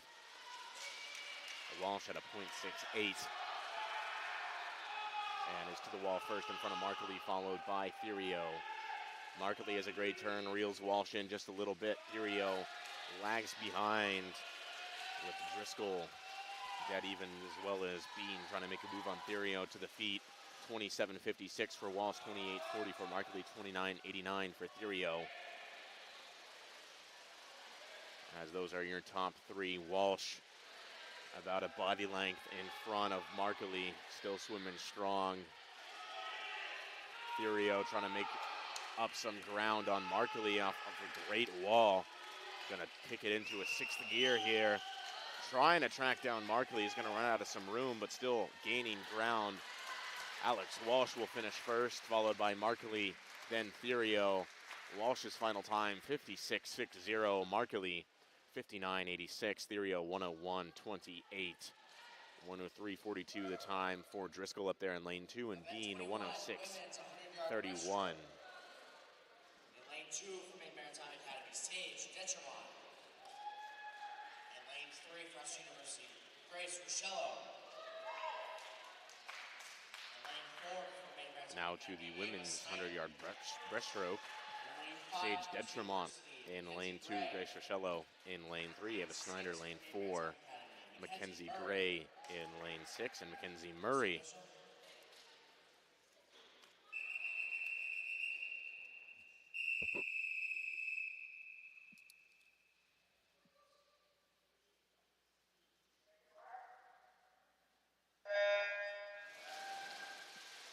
Yard breaststroke on its way. Rochello will come up just with a slight advantage in front of Snyder. Gray right up there as well. Detremont on the far side. To the wall first, it will be Snyder, followed by Rochello, then Detremont, Gray, then Murray. Rochelle comes up first off of a good turn. Has the slight advantage over the two Mariners flanking her. Rochelle won't get to the wall at the halfway point, just in front. 40-61 her split, 41-45 and 42-34 for the Mariners on each side. Mackenzie Gray, 43-71.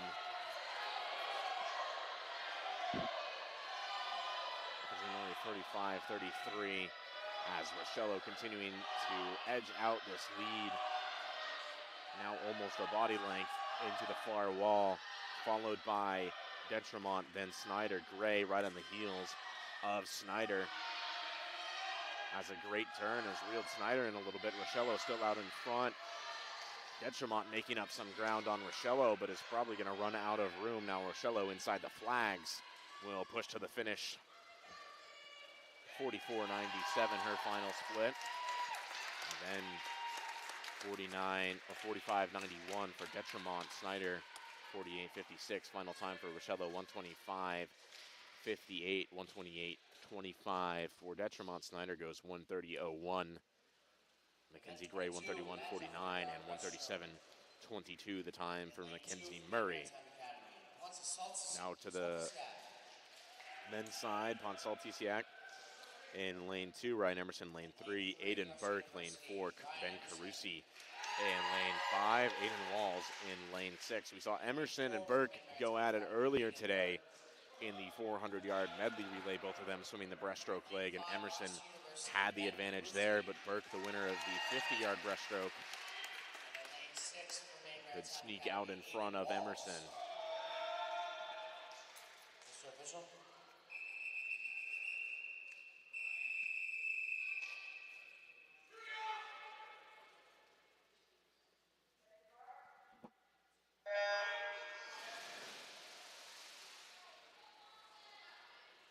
Emerson will come up already about a half a body length in front of Burke, but Burke closes that gap quickly. Carusi right there to round out the top 3. To the wall first, Emerson, Burke, then Carusi. Carusi and Walls going at it on lanes 5 and 6. Walls has a great wall, pushes out in front of Carusi. Driscoll on the far side also right there. Emerson still about a half of body length in front of Burke. Has that much longer stroke. The advantage goes to Emerson, 30-99, 31-58 for Burke. Carusi with a great turn, reels in Walls just a little bit. Saltisiak up there in lane 2, starting to lose some ground to Carusi and Walls.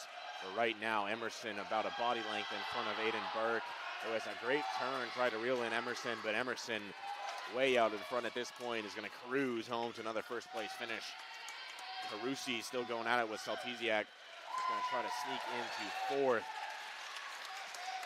Walls with a great swim, gets 3rd. Carusi just to the touch in front of Saltisiak. Gets 4th, 105-72 for your winner, and Emerson 109-18 for Burke. And in 3rd, Aiden Walls 111-47. Carusi 113-37 and 114-77 for Saltisiak in lane 2. Now to the 500-yard freestyle, Isabella Cost in lane 1, Kylie Cantlin lane 2, Aaron Madden lane 3, Milo Cook-Sharp in lane 4, and Hannah Suter in lane 5. Milo Cook-Sharp. And lane 5, Husson University, Hannah Suter. Mr. Official.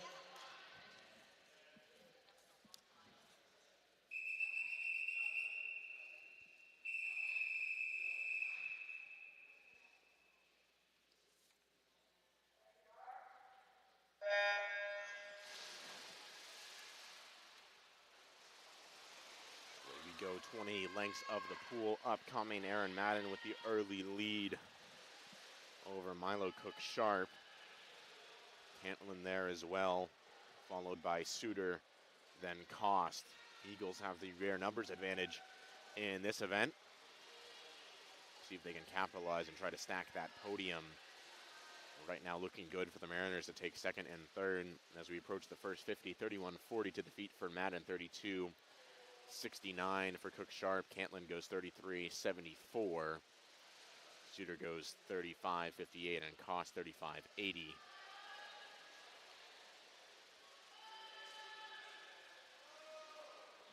Madden building a good lead in the early lengths of this event.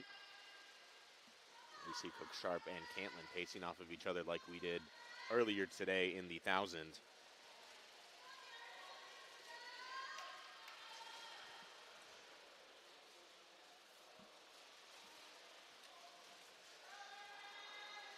A lot of yardage for that tandem today.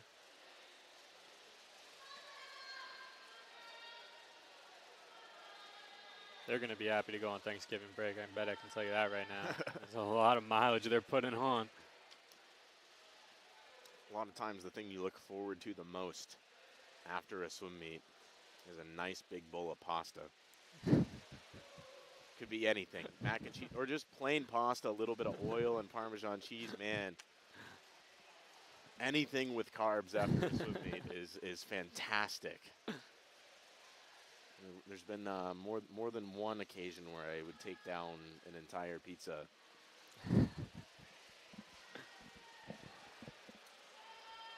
It's true for announcers too. I mean, yesterday I had like 3 slices of pizza after that swim meet.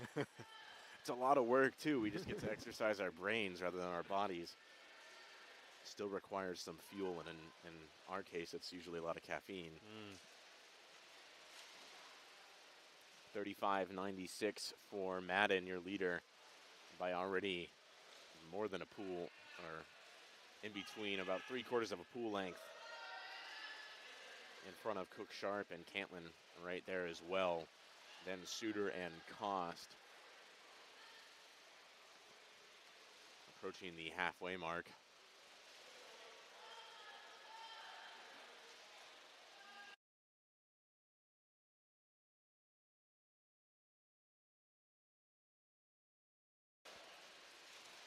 (36-17) for Madden to the feet, settled into that pace. High 35, low 36. It's a good pace to be holding in a 500. Here's Cook Sharp, right around a 39-27.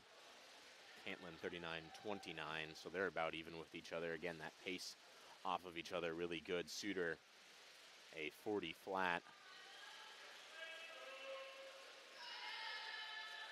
Cost will come in 43.09.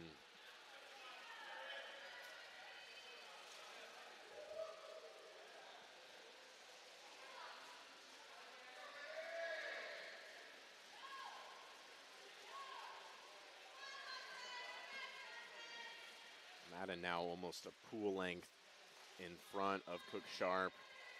Really cruising and found a very strong pace.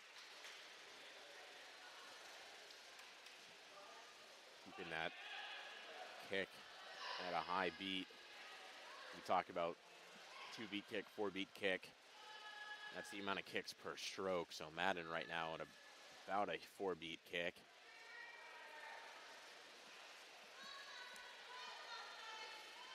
Very, very good to be holding that kind of a kick at this point in a race this long. Saw teammate Walsh trying to tell her to stretch out, use that glide a little bit. Reduces the fatigue on the arms.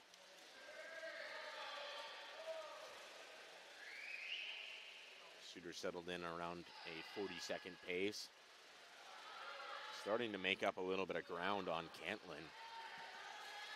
Cantlin falling to about a 40 pace as well. Madden still strong, 37-21. Teammate Cost lap behind, 43.05 for her. Cantlin feeling a little bit of that pressure from Suter and starting to move up on Cook Sharp, with her splitting 38-77, 39-13 for Cantlin. Suter comes in 40-54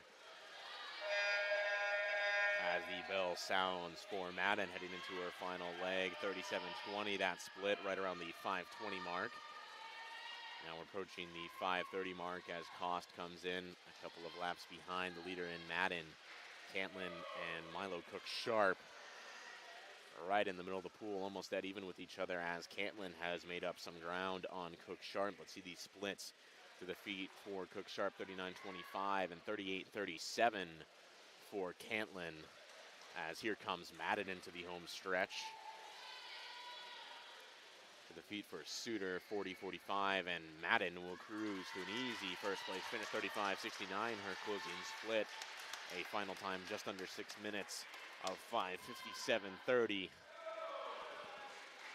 Here comes Cook Sharp, still about a half of a body length advantage over Cantlin. Cook Sharp holding off her teammate just to the wall. Still a great move by Cantlin to make up a lot of ground, 37-33. The closing split for Cook Sharp to Cantlin's 37-08, 6:20:67 for Cook Sharp, 6:21 for Cantlin. Suter to the finish, 39-87. Her closing split, a final time of 6:34:63.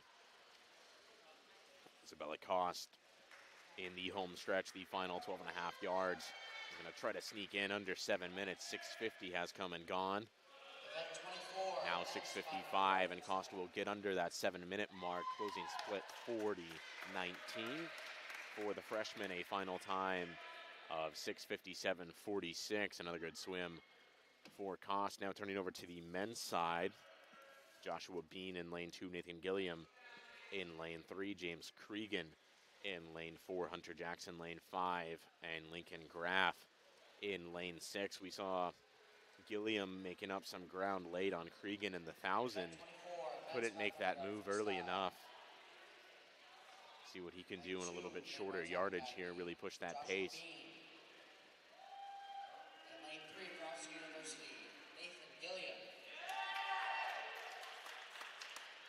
In lane 4 for Maine Maritime Academy, James Cregan. In lane 5 for Husson University, Hunter Jackson. And in lane 6 for Maine Maritime Academy, Lincoln Graff. Mr. Official.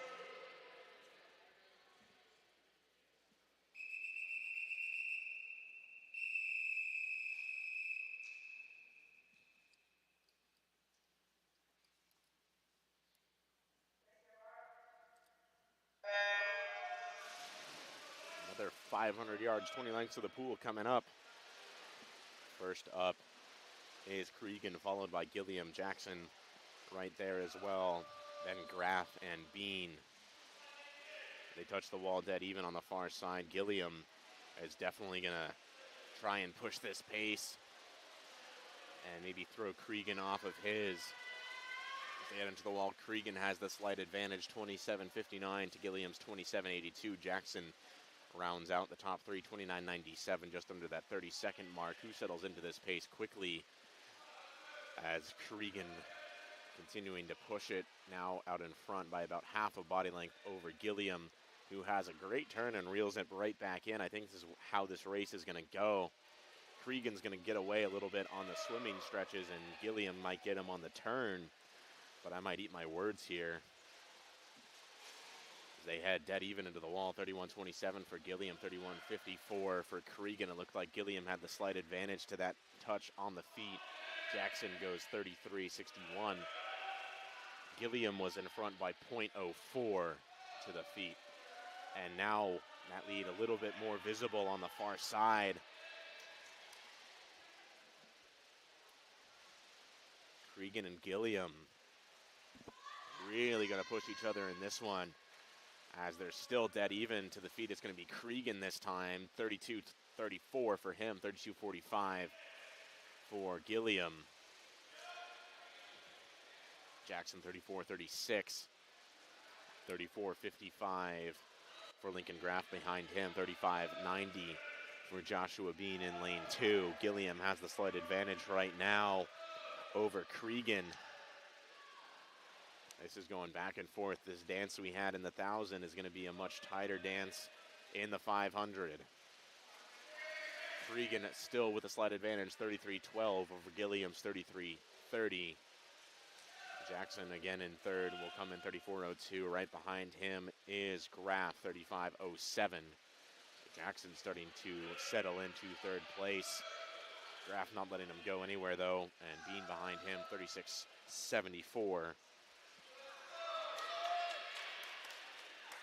Still locked in the middle are Gilliam and Cregan.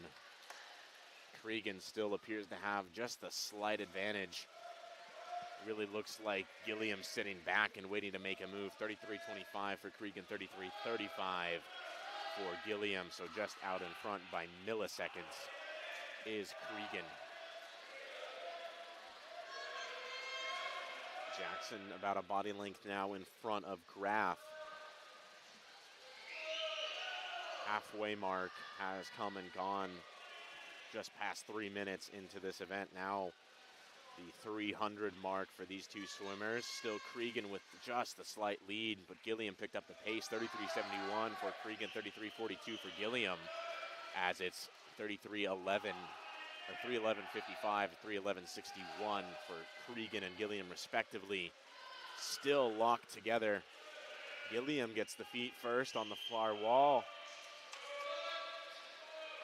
Jackson continuing to build that lead in lane 5, trying to lock down third place between these two. This could determine how this meet goes.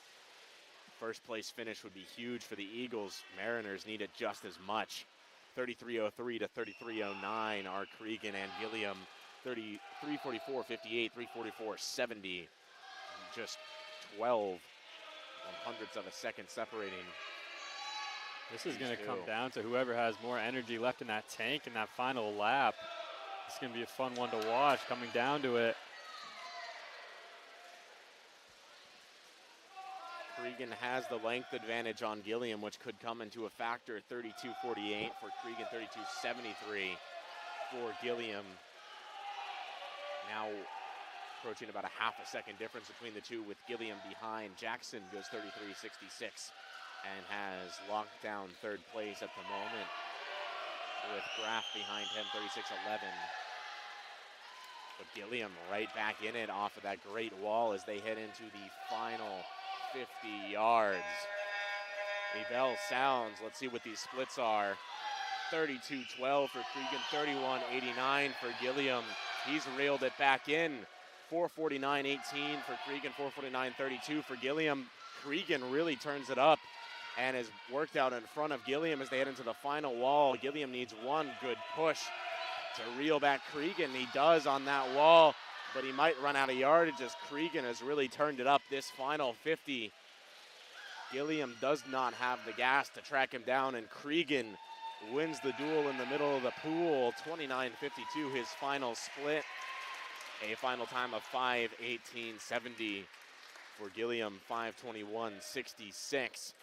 Here comes Hunter Jackson to snag third place, 33.41 his closing split. A final time of 5:34.93. Graff will follow. His closing split 35.09, and a final time of 5:45.84 up there in lane 2 for Joshua Bean. 5:50.40 his final time. And now we go to event 25, the woman 50-yard butterfly. It's going to be a full pool here. Kat Christensen in lane 1, Claire McDonald in lane 2 for MMA, Kayla Payson in 3, Rael Brewer in 4, Mackenzie Gray in 5, and Meadow Hughes in 6. Payson and Brewer have been going at it all day in lanes 3 to 4. Could be the one to watch here.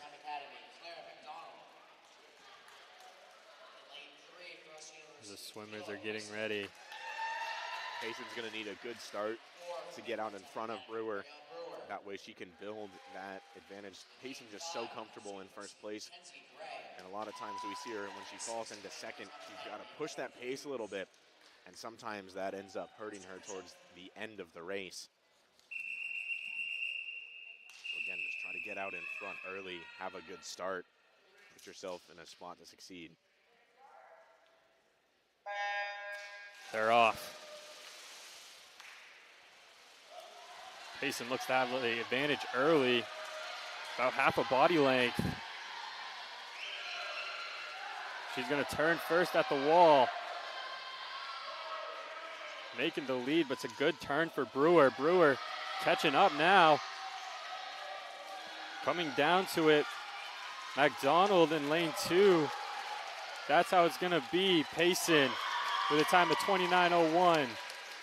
31:44 for Brewer. McDonald in third, 32:40. Gray in fourth with 33:99. Hughes in fifth with a time of 34:15. And Christensen rounding it out in last place with a score of 43:17. That's exactly what happens, Ethan. Payson got off to a quick start, held that lead the entire time.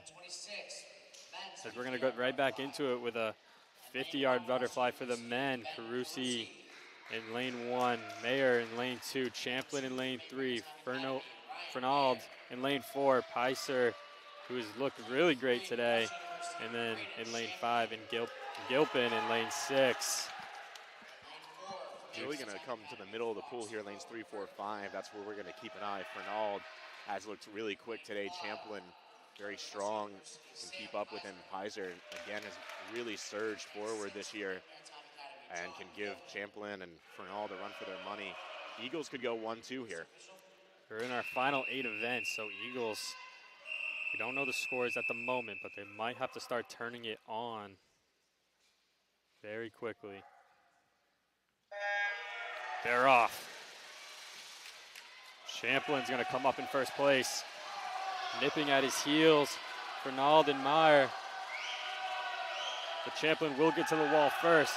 It's all about this turn, though. Meyer seems to be right on his heels. Great turn from Pizer to reel that in. Pizer making a last-ditch effort. It's going to be an Eagles 1-2. And that's what it will be. Champlin comes up first with 25:79. Pizer in second place with a 25:85. Believe that is Meyer in third place with a 26:04. That will be your podium. That is huge for the Eagles coming down the stretch, especially in this, how close this has been. Saw the length of Pizer get a huge advantage there. Able to out-touch third place finisher in Mayer, out by almost 0.2 of a second, purely because of that length, and it was really close. Pizer had such a fantastic turn on the other end. He came in at second and came up in first after that turn and really rocketed past Champlin. Champlin made up some ground, and like you said, Eagles needed that 1-2. Huge point-wise. Absolutely, as now I think we're gonna take a break, go back into the 6-dive diving event, and then a very important last 4 events. We'll get the women 100 RIM, the men 100-yard IM, and then both the 400-yard freestyle relays. Should be interesting going down the stretch. We'll be right back with the 6-dive.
Riley Mahoney will get us started with the 6-dive event. She will start off with a 103B, 1.7 difficulty, forward 1.5 somersault in the pike position.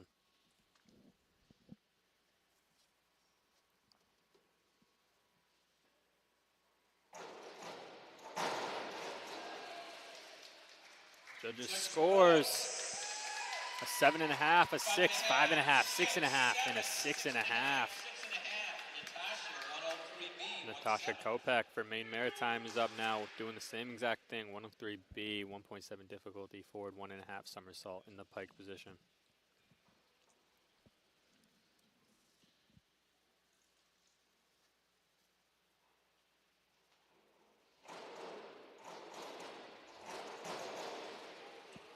Judges scores. Judges awards. 6.5, 6.5, 7, 6, and 7.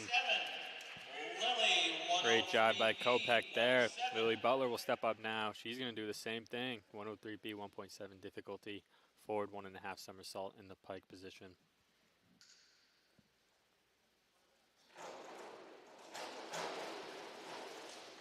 Judges scores. 5.5, 5.5, 4.5, 5, and a 6.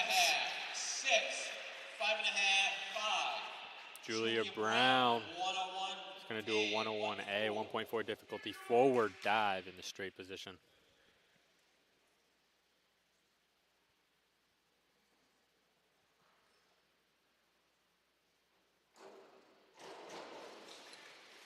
Judges scores. 5, 4, 4.5, 4, and a 5.5. Spencer Burnett doing a 104B, 2.3 difficulty, forward 2 somersault in the pike position.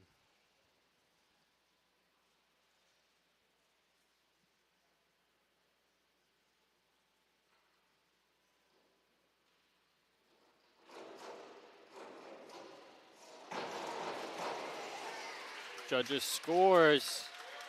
6, 6, 5.5, 6, and 6.5. That will cap off round 1. Riley Mahoney back up for round 2, 104C, 2.2 difficulty, forward 2 somersault in the tuck position.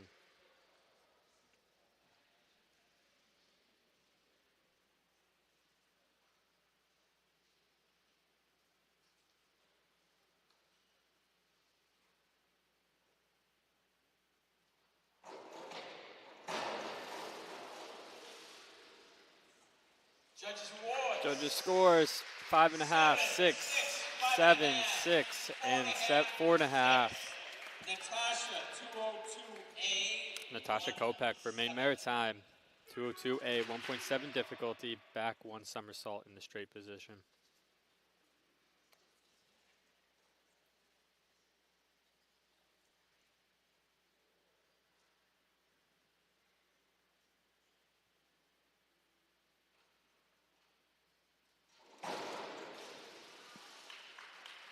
Judges say 6.5, 6, 6, 6.5, and a 7.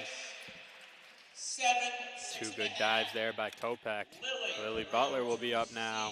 302C, 1.6 difficulty, reverse 1 somersault in the tuck position.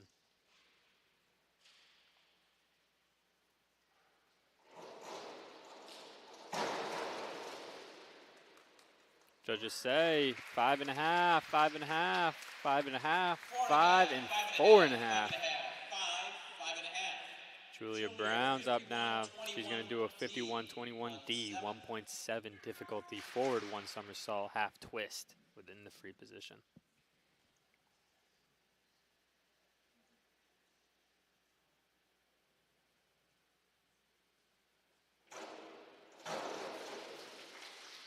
Judges say 3.5, 3.5, 4, 3, and 3.5. Spencer Burnett back up to the board. 51-32D, 2.2 difficulty, forward 1.5 somersault, 1 twist in the free position.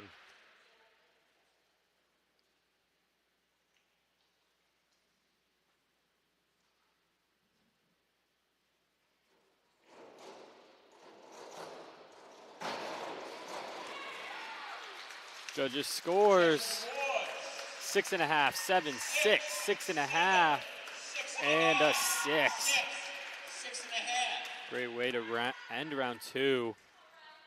There's Riley Mahoney back up to start round 3. 302B, 1.7 difficulty, reverse 1 somersault in the pike position.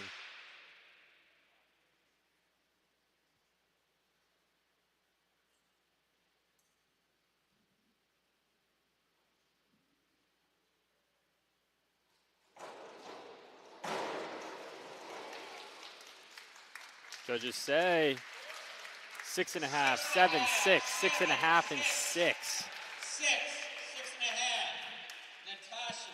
6.5. Kopech back up now. She's going to do a 52-23D, 2.3 difficulty, back 1 somersault, 1.5 twist in the free position.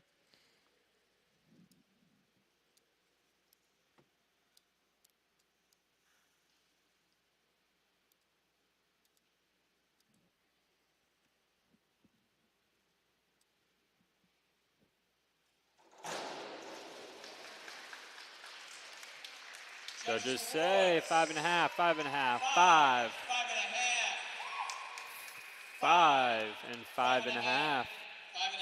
Lily Butler up now doing a 402C, 1.6 difficulty, inward, 1 somersault in the tuck position.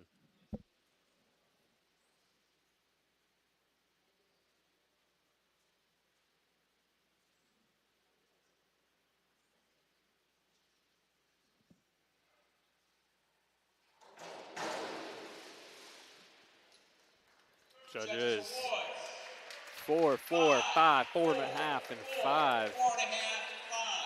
Julia Brown, 301A, 1.8 difficulty, reverse dive, straight position.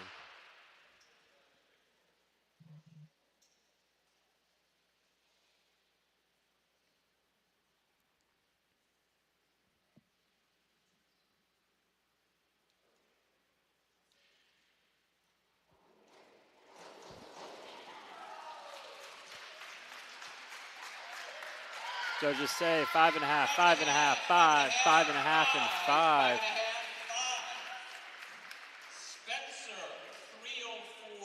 Burnett back up now, doing a 304C, 2.3 difficulty, reverse 2 somersault in the tuck position.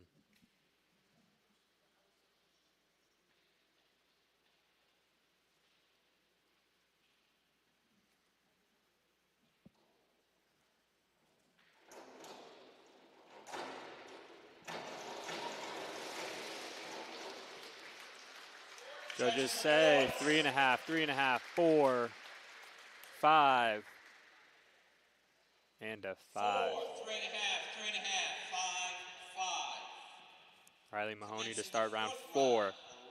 52-31D, 2.1 difficulty, back 1.5 somersault with a half twist in the free position.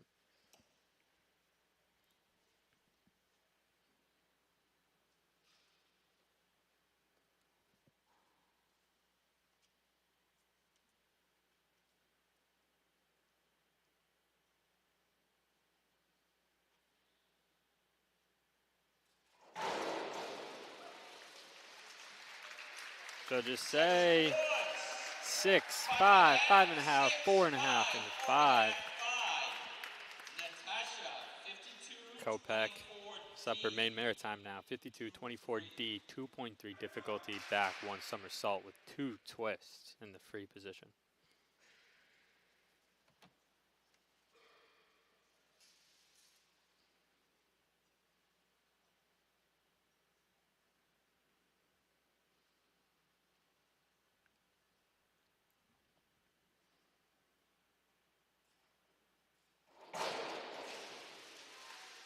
Judges say 5, 4, 7, 6.5, and a 5.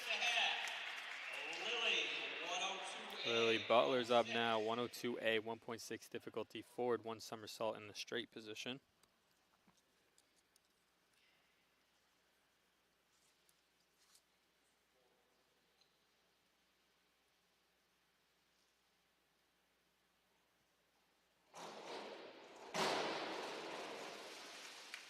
Judges awards. The score is 4.5, 5, 5.5, 5.5, and 4.5. Julia Brown will be up now doing a 302C, 1.6 difficulty reverse one somersault in the tuck position.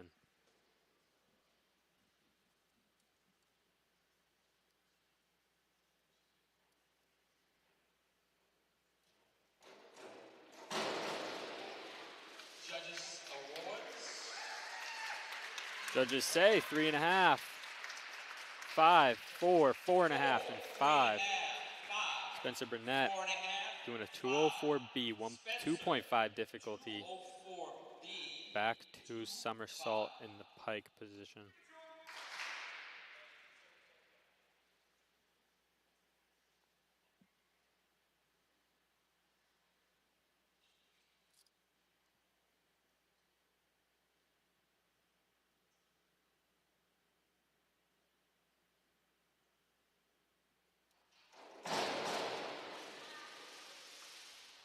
To cap off round 4, judges say 4.5, 4.5, 4.5, 5.5, and 5.5.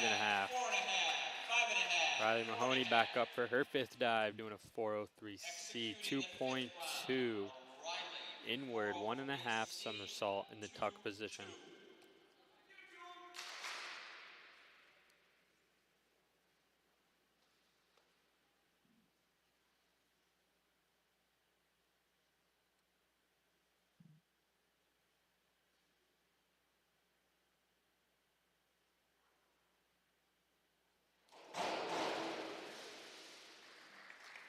Judges awards. Judges say 4.5, 4.5, 5, 5, and 5.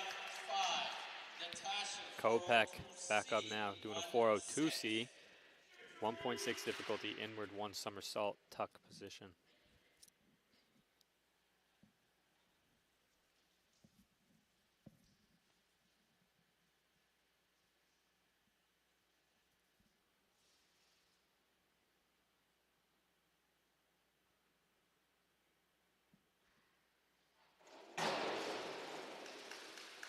Judges say 4.5, 4, 4, 4, and 3.5.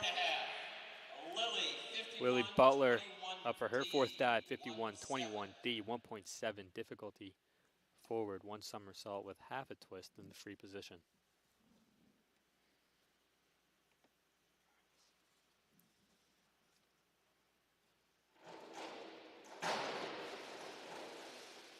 Judges awards.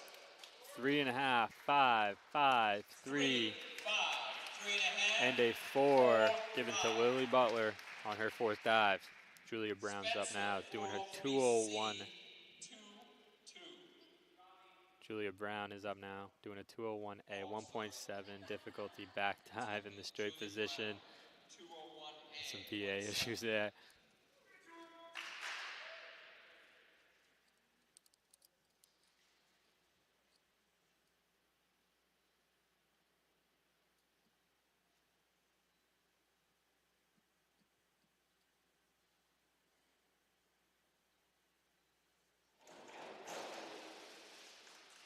Judges awards. Judges say 4.5, 4, 4, 5, 4.5. Now it's Spencer Burnett up doing a 403C, 2.2 difficulty, inward 1.5 somersault in the tuck position.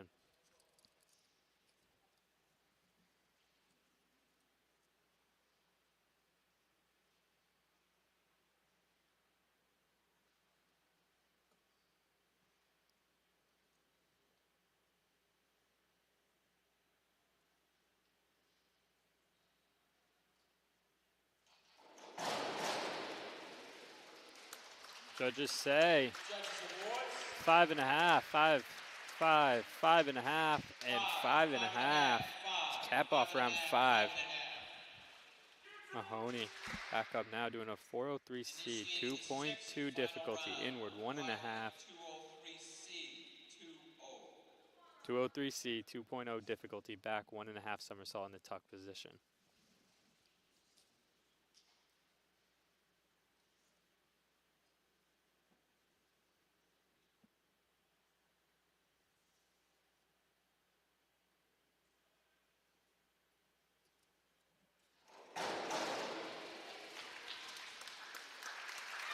Judges say 4.5, 5.5, 5.5, 5.5.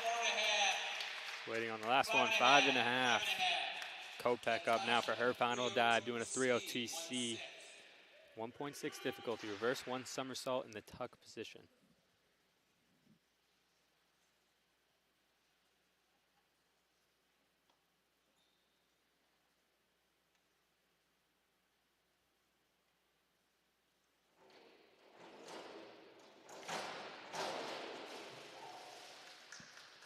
Judges say 5.5, 5.5, 6, 5, 4.5.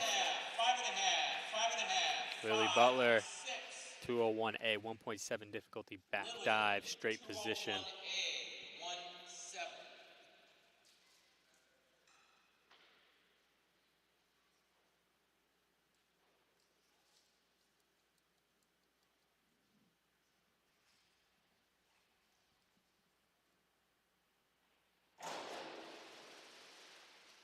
Judges say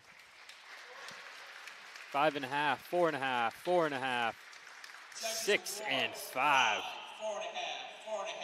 Julia Brown, 401C, 1.4 difficulty, inward dive, tuck position.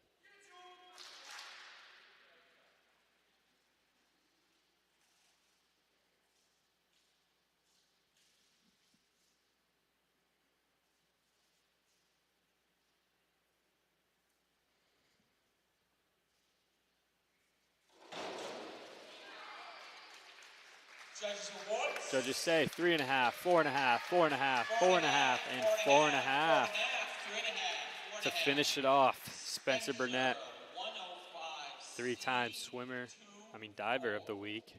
105C, 2.4 difficulty, forward 2.5 somersaults in the tuck position.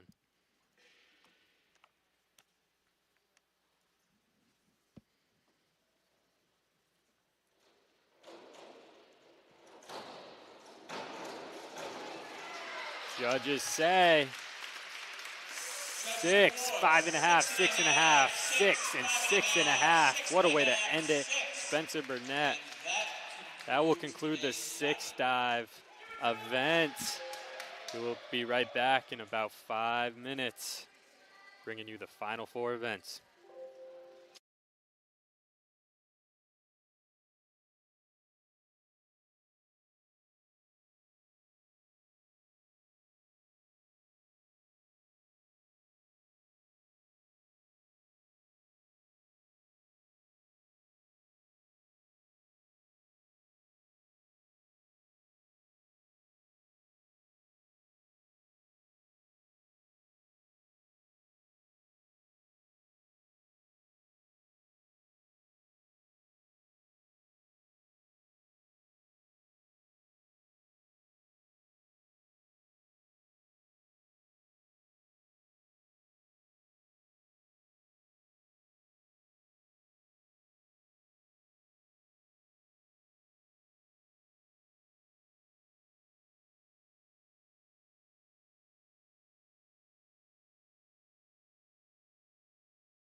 Welcome back. We are about to get underway for the woman 100-yard IM.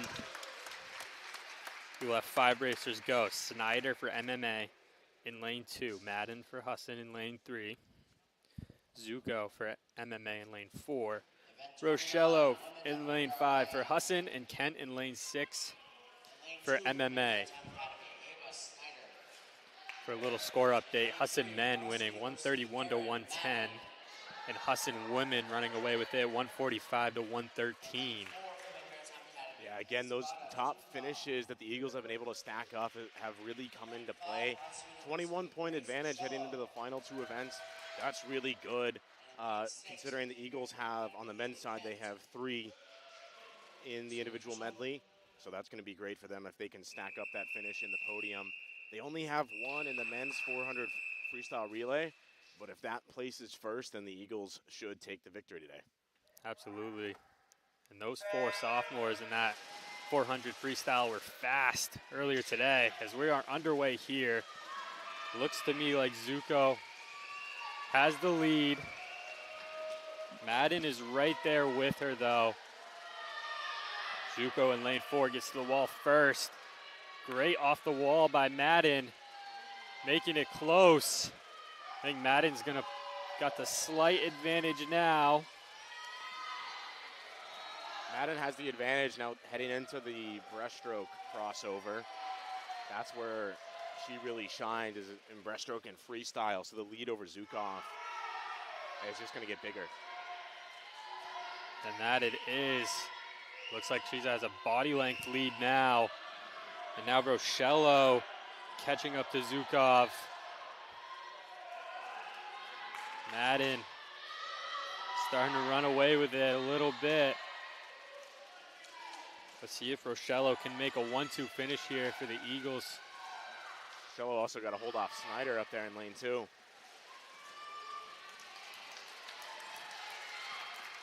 Madden will come in first.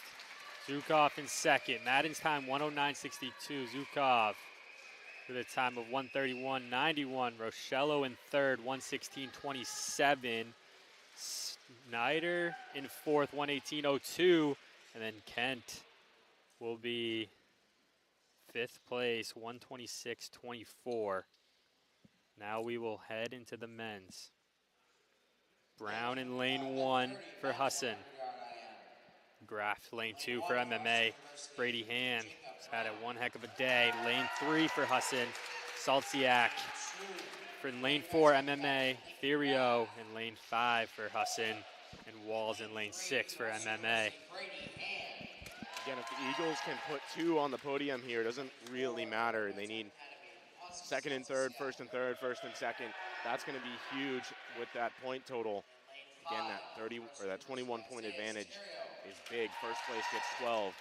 So should Hand get this one, Pizer sneaks in, Therio sneaks in, or excuse me, Brown sneaks in or Therio sneaks in onto the top 3.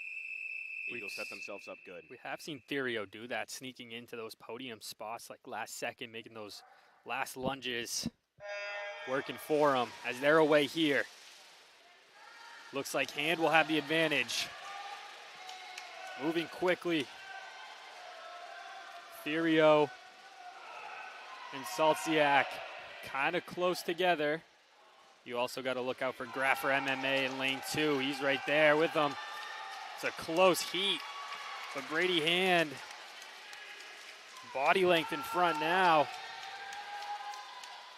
It's going to be about those other 2 podium spots. It looks like Brady Hand kind of running away with this one. That was a good backstroke leg for Therio and a good start. He's kept it close. Got to bring it home quickly in the freestyle with the 3 dead even right now. Graff and Saltsiak, not to mention Wells as well.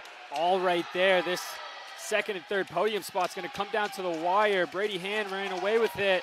About 3 body lengths ahead. Therio.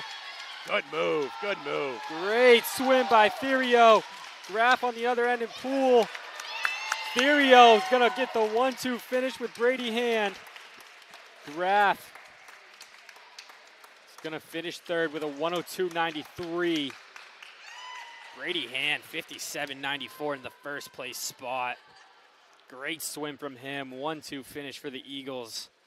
That is huge, Ethan. That was the swim and the touch that they needed out of Therio. 102.89 for him, 102.94 for Graff.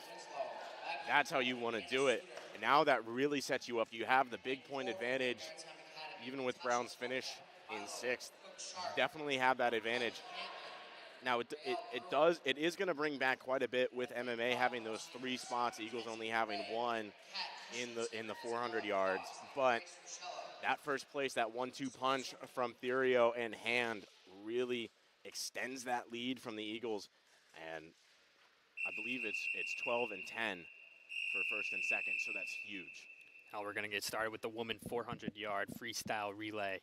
Rachel Hand, Kopak, and Gray is going to start it off. Husson's in lane 3 and 5. MMA in lanes just 4. It's Rachel Hand getting out to a good start once again. Feels like every time she's in the pool, she's leading a race. Here she is. She's a body length ahead now. Kopak in second in lane 4. Gray in lane 5. Body length behind Kopak.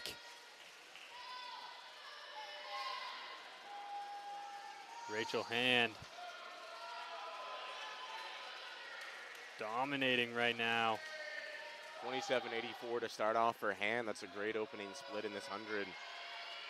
And she does a great job of even splitting, staying around that same pace for that whole 100. Sometimes she's negative split as well, so going faster in that second 50.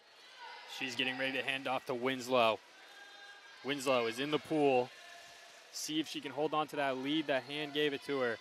Cook Sharp diving in for MMA in lane 4. Christensen in lane 5 is off. Winslow doing just what she needed to, holding on to that lead. As she will come back with a split of 31.72. Cook Sharp with a split of 31.76. Around that same pace as Winslow. Christensen, third place with a split of 37.15. Winslow seems to be half a pool length ahead right now, as she's going to get ready to hand off to Poulin. Poulin timing it up. She's off. 35.13 on that last leg for Winslow. Cantlin is in for MMA in lane 4. See if she can try to make up some coverage on Poulin. Eagles with the big lead, but Mariners stacked the end of their relay with Cantlin and Brewer going. Eagles go Poulin and Suter, so MMA can definitely make up some ground into these final legs. It's going to be up to Suter to put together a great anchor leg in front of Brewer. We've He's seen going to really push that pace. Brewer and Payson. Payson's not in this race for the Eagles, but she has had one heck of a day. Always right there with Payson, who's normally a very fast swimmer.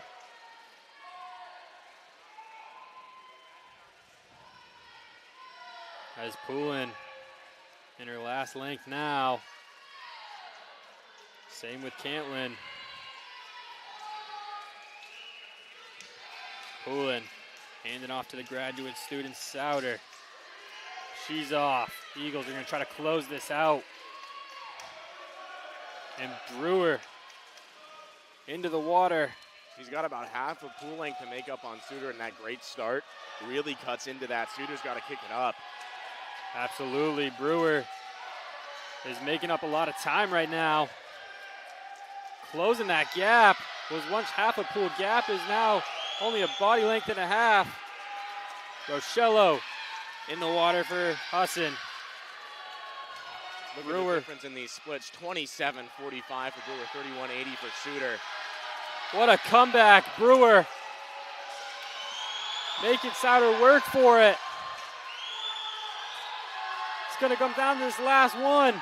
They hit the wall same time. Brewer's up in the water first. It's awfully close. I'm going to give the edge to Brewer here. They're both working for it. It's going to come down to the wire. I think Brewer's just got a head advantage. She gets it. The split of 30-79 to Souders 33. What a swim from Brewer. What a comeback. Not to mention advantage to Cantlin as well. Final time for MMA in lane 4, 4:18.37. Final time for Husson in lane 2, 4:19.11. As Rochello is going to finish up here, try to keep it under the 5-minute mark. She will. Split of 36-22. And a final time of 4:51.56. So here we go. 400-yard freestyle relay. And the men for Husson with the point advantage at the moment. They need to secure this win. They've got the right team out there as well. Absolutely. Alex Walsh handing off to Braden Champlin, who's going to hand off to Sam Pizer, who will hand off to Ryan Emerson. That is your lane 3. Lane 2 will be John Gilpin, Brendan Dion, Burke, and Cregan. Lane 4, Markel, Fernald, Walls, and Trout. And then lane 6 for MMA, Bean, Calhoun, Murray, and Driscoll. The Eagles need to make sure that they give Emerson the advantage over Trout. Trout can really kick it up into a 47 on this 100. Emerson can hang around a 48, 47 as well. But Emerson needs that lead. Need a good leg from Pizer in the middle. Walsh needs to start this off strong. Champlin needs to hold off. And Fernald should be able to. But it's going to be a good one. As we are off, Walsh looks like he has the advantage. But it looks like Markel's right there with him. Walsh gets to the wall first. Good jump off by Markel. They're going to make it close, those two. Gilpin about a body length behind them both. Walsh ahead, 23.99 on that split. 24.05 for Markel. From this angle up here, it looks like Markel might have him on this one. This has been a great leg by Markley, trying to keep it as close as he can to Walsh. Walsh may be pressing a little bit too much.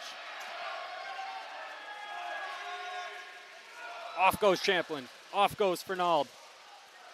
Trying to make something happen. Champlin needs to put together a great leg here. Fernald already out in front a little bit of Champlin, but Champlin has that second half kind of speed. He can really turn it up. A fierce competitor. Seeing Fernald out in front can really push him on. Fernald hits first, 24-21.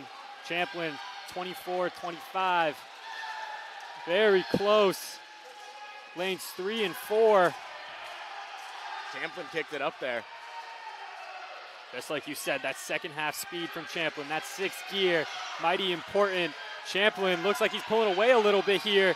He's gonna give Pizer an advantage. That's what he needs. Pizer's been huge. He needs to be big again here. Pizer in the water. Walls in the water. Body length lead now for lane 3. Pizer absolutely cruising.